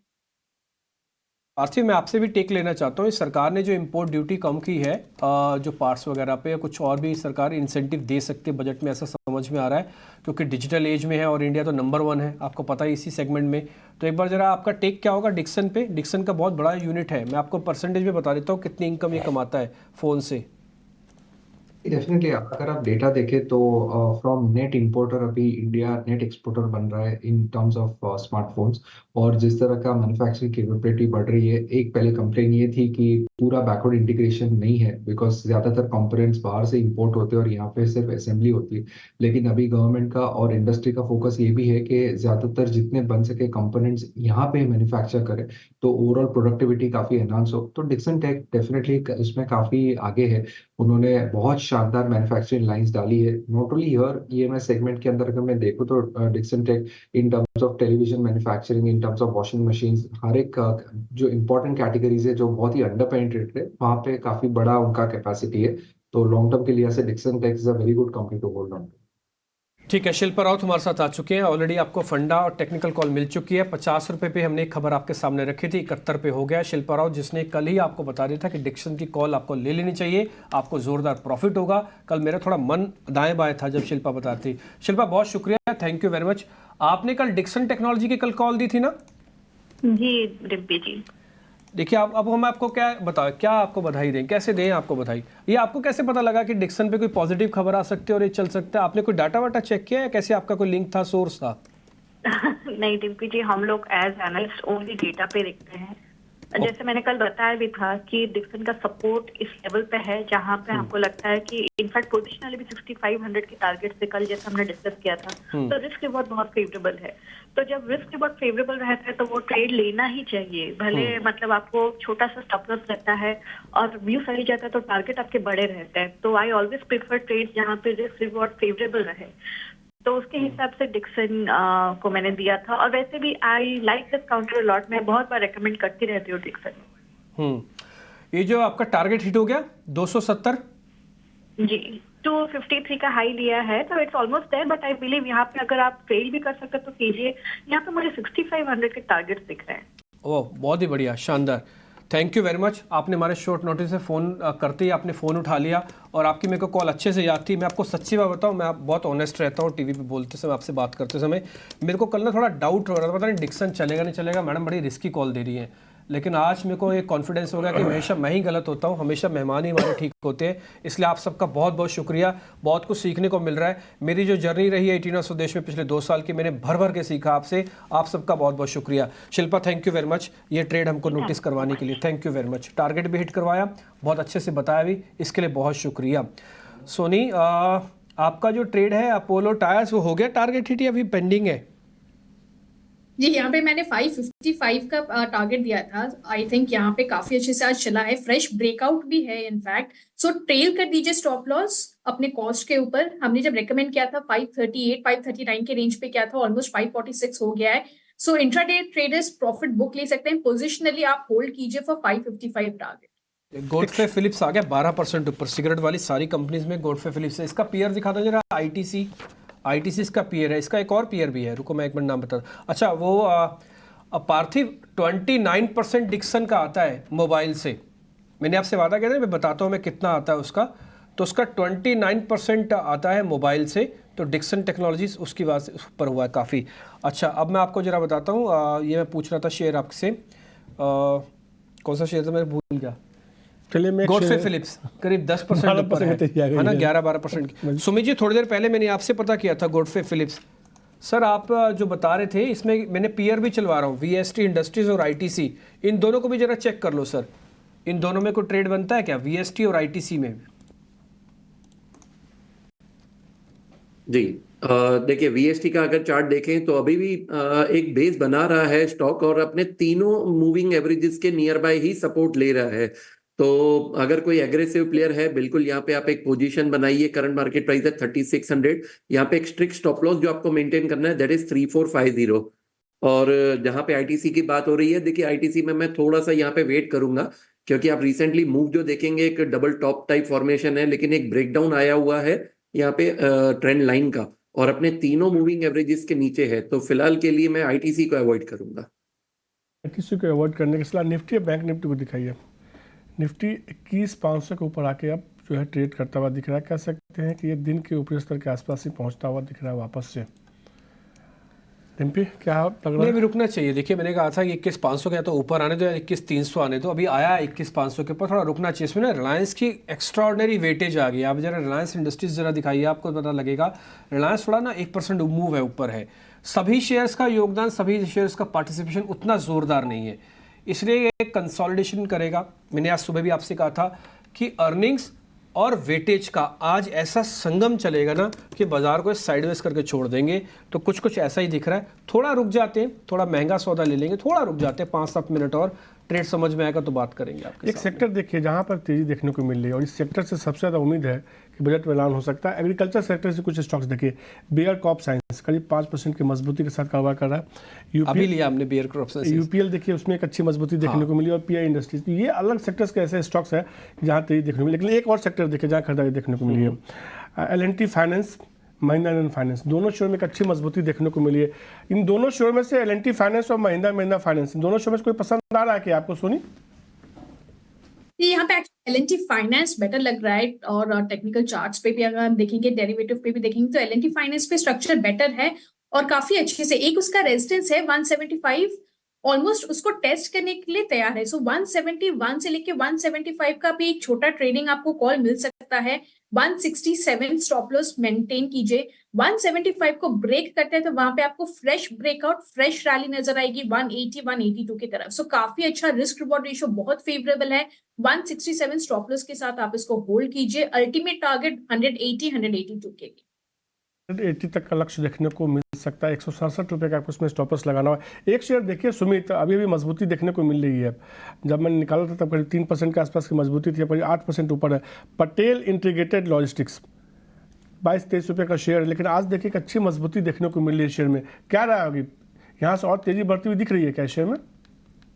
जी बिल्कुल, देखिए ये एक रीटेस्ट कैंडिडेट है। अगर आप इसका वीकली चार्ट भी देखेंगे तो स्टॉक ने अपने 19 और 20 का जो जोन था उसको एक ही वीक में क्रॉस किया था, लेकिन उसके बाद जो था स्टॉक अपने कंसोलिडेशन दिखा रहा था और आज वही जो पूरा एक रेंज है उसका ब्रेकआउट आ रहा है। तो बिल्कुल आप इसे एक्यूमुलेट कीजिए स्टॉक को, सेम 20 का स्टॉप लॉस। और लेकिन यहाँ पे आपको टारगेट अगर मैं वीकली के हिसाब से देखूं तो करीबन 26 रुपए का पहला टारगेट आएगा। बिल्कुल ठीक कर रहे हैं, सब कुछ बढ़िया कर रहे हैं। आज आपने एक चीज़ मिस कर दी, पूछिए क्या मिस किया है? क्या किया है आपने? IFCA नहीं पढ़ा आज। मैं 6% की तेजी में देख चुका हूँ। नहीं 6 नहीं, वो 10% के सर्किट पे फिर से लॉक हो गया। देखिए मैंने 6% की तेजी देखी थी, मैंने कहा बोलूँ ना बोलूँ, फिर मैंने कहा छोड़ देता हूँ। चलिए कोई बात नहीं, माफ़ी है। 61 रुपये भी आ गया है ये, इसीलिए मैंने भाव नहीं बताया आपने। मैंने कहा 6% की तेजी तक तो मैंने देखा था। ठीक है, बहुत बढ़िया। लेकिन हम आपके सामने कह रहे हैं जिनके पास भी IFCA का अच्छा प्रॉफिट है, बहुत बढ़िया से शेयर चला हुआ है। एक स्टॉप लॉस बता दीजिए। नहीं अब स्टॉप लॉस का ट्रेल करो ना, आप ट्रेल कर लो और नहीं तो अपना प्रॉफिट बुक करके बाहर आ जाओ। और क्या चाहते हो, एक शेयर आपको क्या दे? 25 रुपए से 24-25 का आपने बताया था और 61 हो गया। क्या चाहिए आसपास कुछ ने बताया था, उस दिन भी कहा था कि चलते जाएगा। 72-73 उन्होंने लक्ष्य दिया है, रुकने का नाम ही नहीं लिया शेयर ने। आगे पता करते हैं जरा। बैंक ऑफ इंडिया, मेरे एक कॉलर ने भेजा है, सलोनी पांडे है उनका नाम। बैंक ऑफ इंडिया एक बार जरा चेक करेंगे। सुमित आप चेक करो, आपने ना सारे आज वो चेक किए हैं, IOB, यूको, जरा बैंक ऑफ इंडिया भी आप ही चेक करो। देखिए अगर स्ट्रक्चर की बात करें तो बिल्कुल पॉजिटिव है, न्यू एंट्री आएगी, लेकिन हाई को क्रॉस होने दीजिए 140 को। अगर 140 क्रॉस हो रहा है तो यहाँ पे एक फ्लैग एंड पोल का ब्रेकआउट आएगा डेली में, तो आप यहाँ पे बिल्कुल बने रहिए। वीकली चार्ट स्ट्रक्चर भी आप देखिए काफी अच्छा बना हुआ है, तो बने रहने की सलाह रहेगी फॉर द टारगेट ऑफ 160। धीरे धीरे धीरे करके निफ्टी ऊपर अपने आप को आ रहा है, स्ट्रॉन्ग नोट पे प्लेस करवा रहा है। आप पोजीशंस ज़्यादा बढ़ाना नहीं, जो पोजीशंस ले रखी है उसमें ट्रेलिंग स्टॉप लॉस लगा के बैठे रखना अपने आप में, और कोई दिक्कत नहीं है बाजार के अंदर। बस सिर्फ बाजार शेक करेगा, ना ये स्टॉप लॉस तोड़ेगा ना ये टारगेट तोड़ेगा। और क्योंकि FIs की होल्डिंग, विक्स, बहुत सारी चीज़ें इन्वॉल्व हैं, क्या क्या बात मैं आपको बताऊं, लेकिन आप इसमें कुछ ना कीजिए। जो एक बात मेरे को बतानी थी, मैं बार बार रुक रहा था बताने के, और मार्केट चेन कल कुछ नहीं वो बात का ट्रिगर किया था और मैं उसका 100% समर्थन करता हूँ। मेरे को ऐसा लगता है कि आज और कल बजट वाले दिन भी या उसके एक दिन बाद भी, मनीष जी आप भी गौर से सुनिएगा, मैं दर्शकों के सामने ही बात रख रहा हूँ, आज कल और बजट के एक दिन बाद भी, क्योंकि फ्राइडे का सेशन होगा, सीधे बुधवार, गुरुवार, शुक्रवार, हाँ 3 दिन का, हो सकता है बाजार बहुत जोर से शेक करे। कॉल्स पुट वाले दोनों राइटर्स जिनको राइटिंग करनी आती है वो पैसा अच्छे से कमाएंगे। चाहे बाजार बहुत तेज चलेगा तो पुटों को चेक करना, बाजार बहुत तेज गिरा तो कॉल्स को चेक करना, ये एक तरफा नहीं करेगा, बहुत ज़बरदस्त शेकिंग होएगी मार्केट के अंदर। तो बी अवेयर, सावधान। कॉल राइटर्स जिनको राइटिंग करनी आती है उसमें मार्जिन ज़्यादा देना पड़ता है, इसलिए रिटेलर कर नहीं पाते हैं। आप दूर रहिएगा, सेटल हो जाने दीजिएगा, ये काम उनका नहीं है। बैंक निफ्टी देखते देखते 45,000 नहीं ब्रेक किया तो नहीं ही ब्रेक किया और अब 45,200 आ गया। 45,000 का लो बनाया है, उसके बाद से वहां से फिर समझने की कोशिश कर रहा है। ये लेवल्स हैं, भी रुक जाएंगे। सौदा आपने ले रखा है, शांति से बैठे रहिए। एक मेरे को शेयर और जरा सुमित जी से चेक करना है। मेरे को लग रहा है कि प्री बजट अगर मैं ले लूँ तो पोस्ट बजट मेरे को ज़्यादा डरना नहीं पड़ेगा। उस शेयर का नाम है वक्रांगी। सुमित जी जरा देख के बताइए, वक्रांगी क्या बहुत बढ़िया चलेगा? जी, स्टॉक ने काफी अच्छा एक ब्रेकआउट दिया हुआ है। बिल्कुल, हमने 2 दिन पहले ही आपसे ये डिस्कस किया था एट द लेवल्स ऑफ 24। तो स्टॉक आज ही 10% अप है, 28 का है, लेकिन अभी भी होल्ड की सलाह रहेगी। यहाँ पे स्टॉक को आप 34 के टारगेट के लिए बने रह सकते हैं। एक शेयर देखिए बीएमएल, कल कुछ से बात हुई थी तो उन्होंने कहा था हम मजबूती देखने को मिली है, शेयर के साथ आप चल सकते हैं। आज भी 3% की मजबूती देखने को मिली है। सोनी क्या रहा होगी बीएमएल को लेकर? कल भी एक अच्छी मजबूती, आज भी तेजी देखने को मिली है। जी डेफिनेटली मनीष जी, यहाँ पे इनफैक्ट कल से काफी अच्छे ब्रेकआउट के साथ आया था। ब्रेकआउट का रेंज था 3300 के ऊपर, बहुत स्ट्रांग है।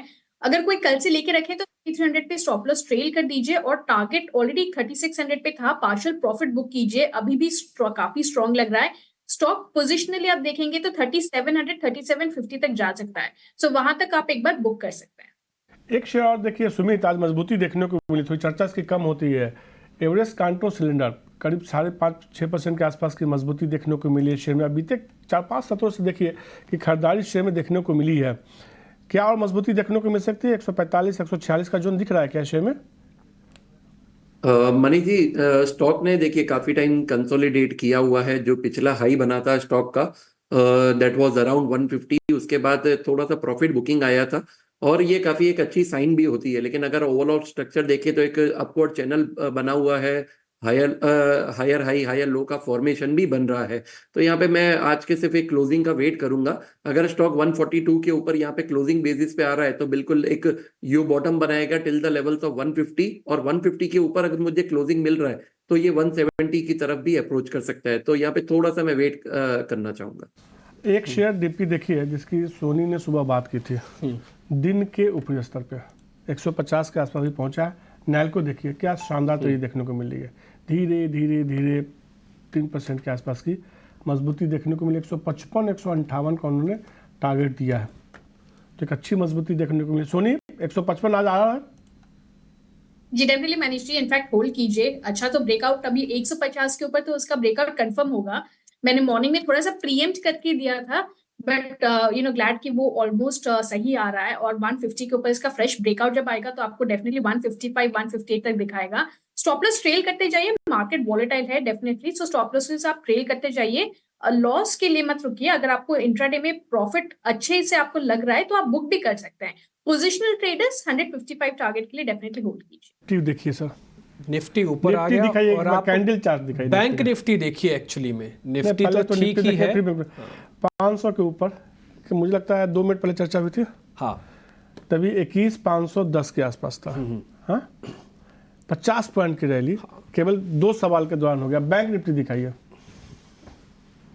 बैंक निफ्टी का एक बार चार्ट दिखाइए। वहां भी एक शानदार रिकवरी देखने को मिली, वो भी अब हरे निशान में आ रहा है। तो जिन लोगों ने खरीदारी करी है 45,000 का स्टॉप लॉस लगाया है, बैठे रहो और कोई बड़ी बात नहीं। आज आपको बैंक निफ्टी 200 पॉइंट भी दे दे यहाँ से, अगर सब कुछ ठीक रहता है तो। बैंक निफ्टी के अंदर रिस्क रिवॉर्ड बहुत अच्छा था। मैंने निफ्टी को कंडीशन डाल के आपको प्लस करवाया था कि 21,500 के ऊपर आ जाए, 5-7 मिनट टिक जाए तो माल एवरेज मत करना। जो ले रखा है सिर्फ लेके बैठे रहो आप। मैं आपको फिर से बताऊं, मैं आपको ना कैसे बताऊं, मैं कुछ समझ में नहीं आ रहा, लेकिन आप ना कैसे बताओगे? एक बार फिर से दिखाओ, निफ्टी बैंक दिखाइए, निफ्टी बैंक दिखाइए। हाँ, कैसे बता? आपको ना अच्छे से दम रखना चाहिए, हरे निशान में आ गया। और सुबह सुबह हमने ये बात आपके सामने रखी थी कि 45,000 का स्टॉप लॉस है, आपके पास 125, 150 पॉइंट, 200 पॉइंट का रिस्क है, रिवॉर्ड 1000 पॉइंट तक का भी आपको मिल सकता है। ट्रस्ट में अगर सब कुछ ठीक रहा ना मनीष जी, और ये 45,700 जहाँ सोनी भी हमको सुबह नोटिस करवा रही थी, ये आपको 46,000 भी दिखा देगा कल ही कल में। तो इसलिए आप 45,000 का स्टॉप लॉस लगा के सिर्फ बैंक निफ्टी पे बैठे रहो। आज की जितना भी गैप डाउन आपको मिला उसका पूरा फायदा आपने उठाया, डे हाई पे और डेज हाई पे आ गया। मैं निफ्टी बैंक दोनों का एक साथ चार्ट दिखाइए तो। जैसे से बात हो रही है वैसे से हम देख रहे हैं कि निफ्टी और बैंक निफ्टी में शानदार तेजी देखने को मिली है। ऑप्शंस के चैंपियन हमारे साथ जुड़ गए, नीलेश जैन जुड़े 45,450। सर ये तो चलता ही रहेगा, कब तक देखते रहेंगे। नीलेश जैन को जोड़िए।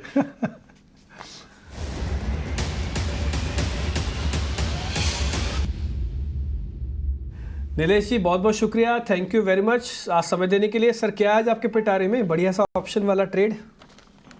मॉर्निंग डिम्पी जी, बिल्कुल देखिए खरीदारी पे फोकस है और स्टॉक टायर स्पेस में से है अपोलो टायर, जहाँ पे फ्रेश रिकॉर्ड है आज बने हैं। इस पर्टिकुलर काउंटर में लगातार हम तेजी देख रहे हैं और मोमेंटम काफी स्ट्रांग है, इसीलिए यहाँ पे 550 का कॉल ऑप्शन जो करंटली 18 रुपीज पे ट्रेड हो रहा है, 18 से 19 रुपए की रेंज में इसे लॉन्ग करने की सलाह है। और ऊपरी स्तर पर अगर हम टारगेट की बात करें तो लगभग 25 रुपए से लेकर 27 रुपए तक की अपसाइड यहाँ पे हमें देखने को मिल सकती है। स्टॉप लॉस रखना होगा 15 रुपए का। इसकी लॉट साइज है 1700 की, 1700 की। तो यहाँ पे risk and reward in term of rupees अगर हम देखें तो लगभग 5,100 के आसपास का रिस्क बन रहा है और रिवॉर्ड ऑलमोस्ट 1:2 का है। तो यहाँ पे 12,000 से 13,000 रुपए तक का रिवॉर्ड यहाँ पे बनते हुए नजर आ सकता है। अगर हम अंडरलाइन की बात करें तो अपोलो टायर हमें यहाँ से अभी भी तेजी नजर आती है। 570 575 तक के लेवल हमें अंडरलाइन में देखने को मिल सकते हैं स्पॉट में, तो इसीलिए 550 का कॉल ऑप्शन लॉन्ग करने की सलाह होगी। ठीक है नीलेश जी, आप हमारे साथ एक मिनट जरा बने रहिएगा फोन लाइन पे, जरा सोनी को दिखाए। सोनी ये क्या हो रहा है, ये हो क्या रहा है आपके साथ? आप नीलेश जैन को भी जानते हो क्या? अच्छा नीलेश जी आप सोनी पटनायक को जानते, फोन तो नहीं करते आप एक दूसरे के दोस्त तो नहीं हो? ऐसा क्या हो रहा है कि आपके दोनों के शेयर मैच कर जाते हैं? आपको ध्यान है LIC हाउसिंग आपने सोनी कैश का शेयर दिया था, बाद में 610 की टारगेट दे दिया नीलेश जैन ने। आज आपने सुबह अपोलो टायर बोला, अब फिर नीलेश कह रहे कि नहीं अपोलो टायर की कौन। नीलेश जी आप फोन करते हो क्या सोनी को शो के दौरान में, पूछते हो कि आपने कौन सा शेयर दिया है? एमपी जी मुझे लग रहा है हम दोनों की रीडिंग आई थिंक दोनों की सेम है और ऑप्शंस के डेटा की भी रीडिंग मुझे लग रहा है हम दोनों की सेम है। और हालांकि पिछले 2-3 दिनों से मैं स्क्रीन के सामने नहीं हूँ, थोड़ा आउट ऑफ स्टेशन हूँ, तो कोइंसिडेंस काफी अच्छा है। तो मुझे लग रहा है कि बिल्कुल यहाँ पे ट्रेड लेना चाहिए, फिर तो डबल कन्विक्शन हो गया है। बहुत बढ़िया, डबल इंजन की सरकार है हमारी ये दोनों, और दोनों के दोनों एक ही शेयर पे आ जाते हैं तो वो शेयर हिट होता है। आपको ध्यान होगा LIC हाउसिंग से भी पैसा कमाया आपने, ऑप्शन से भी पैसा कमाया होगा, और उम्मीद करते हैं इस ऑप्शंस वाले ट्रेड जो अपोलो टायर्स का आपके स्क्रीन पर चल रहा है इससे भी आप अच्छा पैसा कमाएंगे। रिस्क रिवॉर्ड हमने सामने लिख दिया, 13,000 5,000 है, काफी बेहतर है। उम्मीद करते हैं आपके काफी काम आएगा। ठीक है जी नीलेश जी बहुत बहुत शुक्रिया, थैंक यू वेरी मच। आप बजट से पहले बाहर हैं, एंजॉय कर रहे हैं, ठीक है, तनाव कम होता है कई बार, इवेंट से पहले बाहर रहना ठीक भी है। 75 पॉइंट की तेजी भी बैंक निफ्टी पे है, 48 पॉइंट की तेजी निफ्टी पे है। एक शेयर लेके आइए जो हमारी हेल्प कर रहा है। और मैंने आज सुबह हमारे प्रोड्यूसर साहब हैं दीपक जी, वो मेरे से पूछ रहे बैंक निफ्टी पे क्या, तो हमने कहा अभी HDFC बैंक का रिकवरी आना बाकी है, अभी तो वो चलेगा तो बैंक निफ्टी को चलाएगा। HDFC बैंक ने बैंक निफ्टी का कमाल किया है। मैं फिर से बोलूँगा HDFC बैंक की रिकवरी आना बाकी है, इसलिए बैंक निफ्टी में रिस्क रिवॉर्ड आपका काफ़ी अच्छा बनता है। आज ये शेयर ऊपर आया है, मेरे को सिर्फ रत्नेश से ये पता करना है क्या मैं किस्तों में 5 बार की 5 किस्तें बांधूंगा अपनी HDFC की, पहली किस्त का पैसा HDFC बैंक में डाल दूँ? रत्नेश जी बताइए, मेरे पास 100 रुपये हैं, 20 रुपये करके डालूंगा HDFC बैंक में, पहला 20 रुपये गुल्लक में डाल दूं सर? बिल्कुल डिम्पी जी, ये जो गुल्लक रहेगी HDFC बैंक की बिल्कुल सेफ रहेगी, इसमें किसी भी तरह का नुकसान की उम्मीद नहीं दिखती है। तो आप जो आपने सजेशन दिया बिल्कुल सही दिया, क्योंकि HDFC बैंक में अगर डेली चार्ट पे देखेंगे तो काफी अच्छा एक मदर कैंडल जिसको हम बोलते हैं काफी अच्छी बनी हुई है यहाँ पे, जो एक काफी अच्छा पॉजिटिव साइन यहाँ से लग सकता है। तो मुझे ऐसा लगता है कि यहाँ से एक तेजी का सिलसिला बिल्कुल चालू रह सकता है, जो 1535-40 तक नियर टर्म में लेके आ जाएगा। तो HDFC बैंक में आप खरीदारी करके चल सकते हैं। एक साइड का शेयर देखिए सोनी, एक अच्छी मजबूती देखने को मिली, दिन के ऊपरी स्तर के आसपास पहुंचा, एक अच्छी खरीदारी देखने को मिली एक साइड में यहाँ से तेजी और बढ़ती हुई दिख सकती है क्या? ये definitely Manishi, I think Exide आज के लिए बहुत ही अच्छा लग रहा है और काफी स्ट्रॉन्ग नजर आ रहा है। अपने 20 EMA के ऊपर आज अभी ब्रेक दिया है। सो मेरे ख्याल से एक्साइड करंट लेवल से आप बाय कर सकते हैं। 340 टारगेट के लिए होल्ड कीजिए और स्टॉप लॉस आपको पोजिशनली प्लेस करना है तो 315 का स्टॉप लॉस प्लेस कीजिए, 340 पहला टारगेट। 340 के ऊपर इसका बहुत ही अच्छा फ्रेश ब्रेकआउट आएगा, वो सेकेंड फेज में होगा। 340 के ऊपर आप इसको देख सकते हैं पोजिशनली 360 370 की तरफ भी जा सकता है। सो डेफिनेटली होल्ड कीजिए 315 स्टॉप लॉस के साथ। ये यूट्यूब पे फटाफट से अपने सवाल भेजते जाइएगा, 5-7 मिनट फटाफट से आपके सवाल हम लेते जाएंगे, स्क्रीन पर आपको दिखाते जाएंगे। पहला सवाल मैं ले रहा हूँ आशीष का, भी उन्होंने मालू पेपर पे अभी जस्ट पूछा ही है, मैं जरा पता कर लेता हूँ। आप तुरंत भेजिए और रिपीट ना कीजिए कृपा करके, मेरी रिक्वेस्ट है, ये तो सब लोगों का चांस चला जाता है। मालू पेपर, सोनी जरा चेक करना मालू पेपर, इस पर क्या किया जाए। वहां पे अगर हम देखेंगे तो थोड़ा सा इसको होल्ड कर सकते हैं। आज ऑलमोस्ट काफी अच्छे से 7% के ऊपर ऑलमोस्ट आ गया है। सो आप स्टॉप लॉस ट्रेल कर दीजिए इसको, 65 पे स्टॉप लॉस ट्रेल कीजिए, 71.5 के टारगेट्स के तक आप होल्ड कीजिए, वहां पे आप बुक कर सकते हैं। है HDFC लाइफ, एक बार जरा ये भी चेक करना रत्नेश, HDFC लाइफ क्या किया जाए। प्रोड्यूसर साहब आप स्टैंप लगाते जाइएगा, buy sell buy on dips whatever जो भी मिल रहा है। HDFC life Ratnesh. HDFC life अभी थोड़ा सा अंडर परफॉर्म प्रेशर दिखा रहा है। अगर किसी का शॉर्ट टर्म का नजरिया है तो बिल्कुल थोड़ा सा अभी मेरी तरफ से थोड़ा सा अवॉइड रहेगा, क्योंकि अभी चार्ट में किसी तरह का रिवर्सल नहीं है, तो शॉर्ट टर्म नजरिए से तो अभी थोड़ा सा अवॉइड करना चाहिए। ये इरडा का शेयर है, रिसेंट लिस्टिंग है इसकी, लेकिन जितने भी चार्ट्स अवेलेबल हैं सुमित जी अपने थोड़ा इंटेलिजेंस लगा के जरा देख के बता भी देंगे। सुमित जी जरा बताइए इरडा। देखिए स्टॉक ने रिसेंटली काफी अच्छा परफॉर्म किया था। स्टॉक के जो न्यू हाई के बाद अपना 121 से लेके 180 का जो लेवल था वो काफी शॉर्ट टर्म में ही गेन किया है, तो ओवर बॉट टेरिटरी में है। न्यू एंट्री के लिए मैं फिलहाल अवॉइड करूंगा क्योंकि रिस्क रिवॉर्ड फेवरेबल नहीं है, लेकिन किसी के पास ऑलरेडी होल्डिंग है तो 170 का एक ट्रेलिंग स्टॉप लॉस आप यूज कर सकते हैं। सोका बिल्डकॉम का एक शेयर देखिए, इस पर भी हमारे दर्शकों ने पूछा है क्या करना चाहिए। बजट से पहले कहीं ना कहीं तमाम स्टॉक्स में ट्रिगर देखने को मिला। सोनी क्या रहा है सोका बिल्डकॉम पे? यहाँ पे अगर हम देखेंगे तो थोड़ा सा अभी डिसेंट है, बहुत ज्यादा इसमें इनफैक्ट बहुत ज्यादा इसमें लग नहीं रहा है कि ऊपर जा सकता है, बट एक बार अगर आप होल्ड कर सकते हैं तो आप इसको 174 स्टॉप लॉस के साथ आप इसको होल्ड कीजिए। अगर 180 to 183 को रेंज को ब्रेक करता है तो उसके ऊपर आपको 190 भी दिखा सकता है। सो 174 स्टॉप लॉस के साथ इसको होल्ड कीजिए।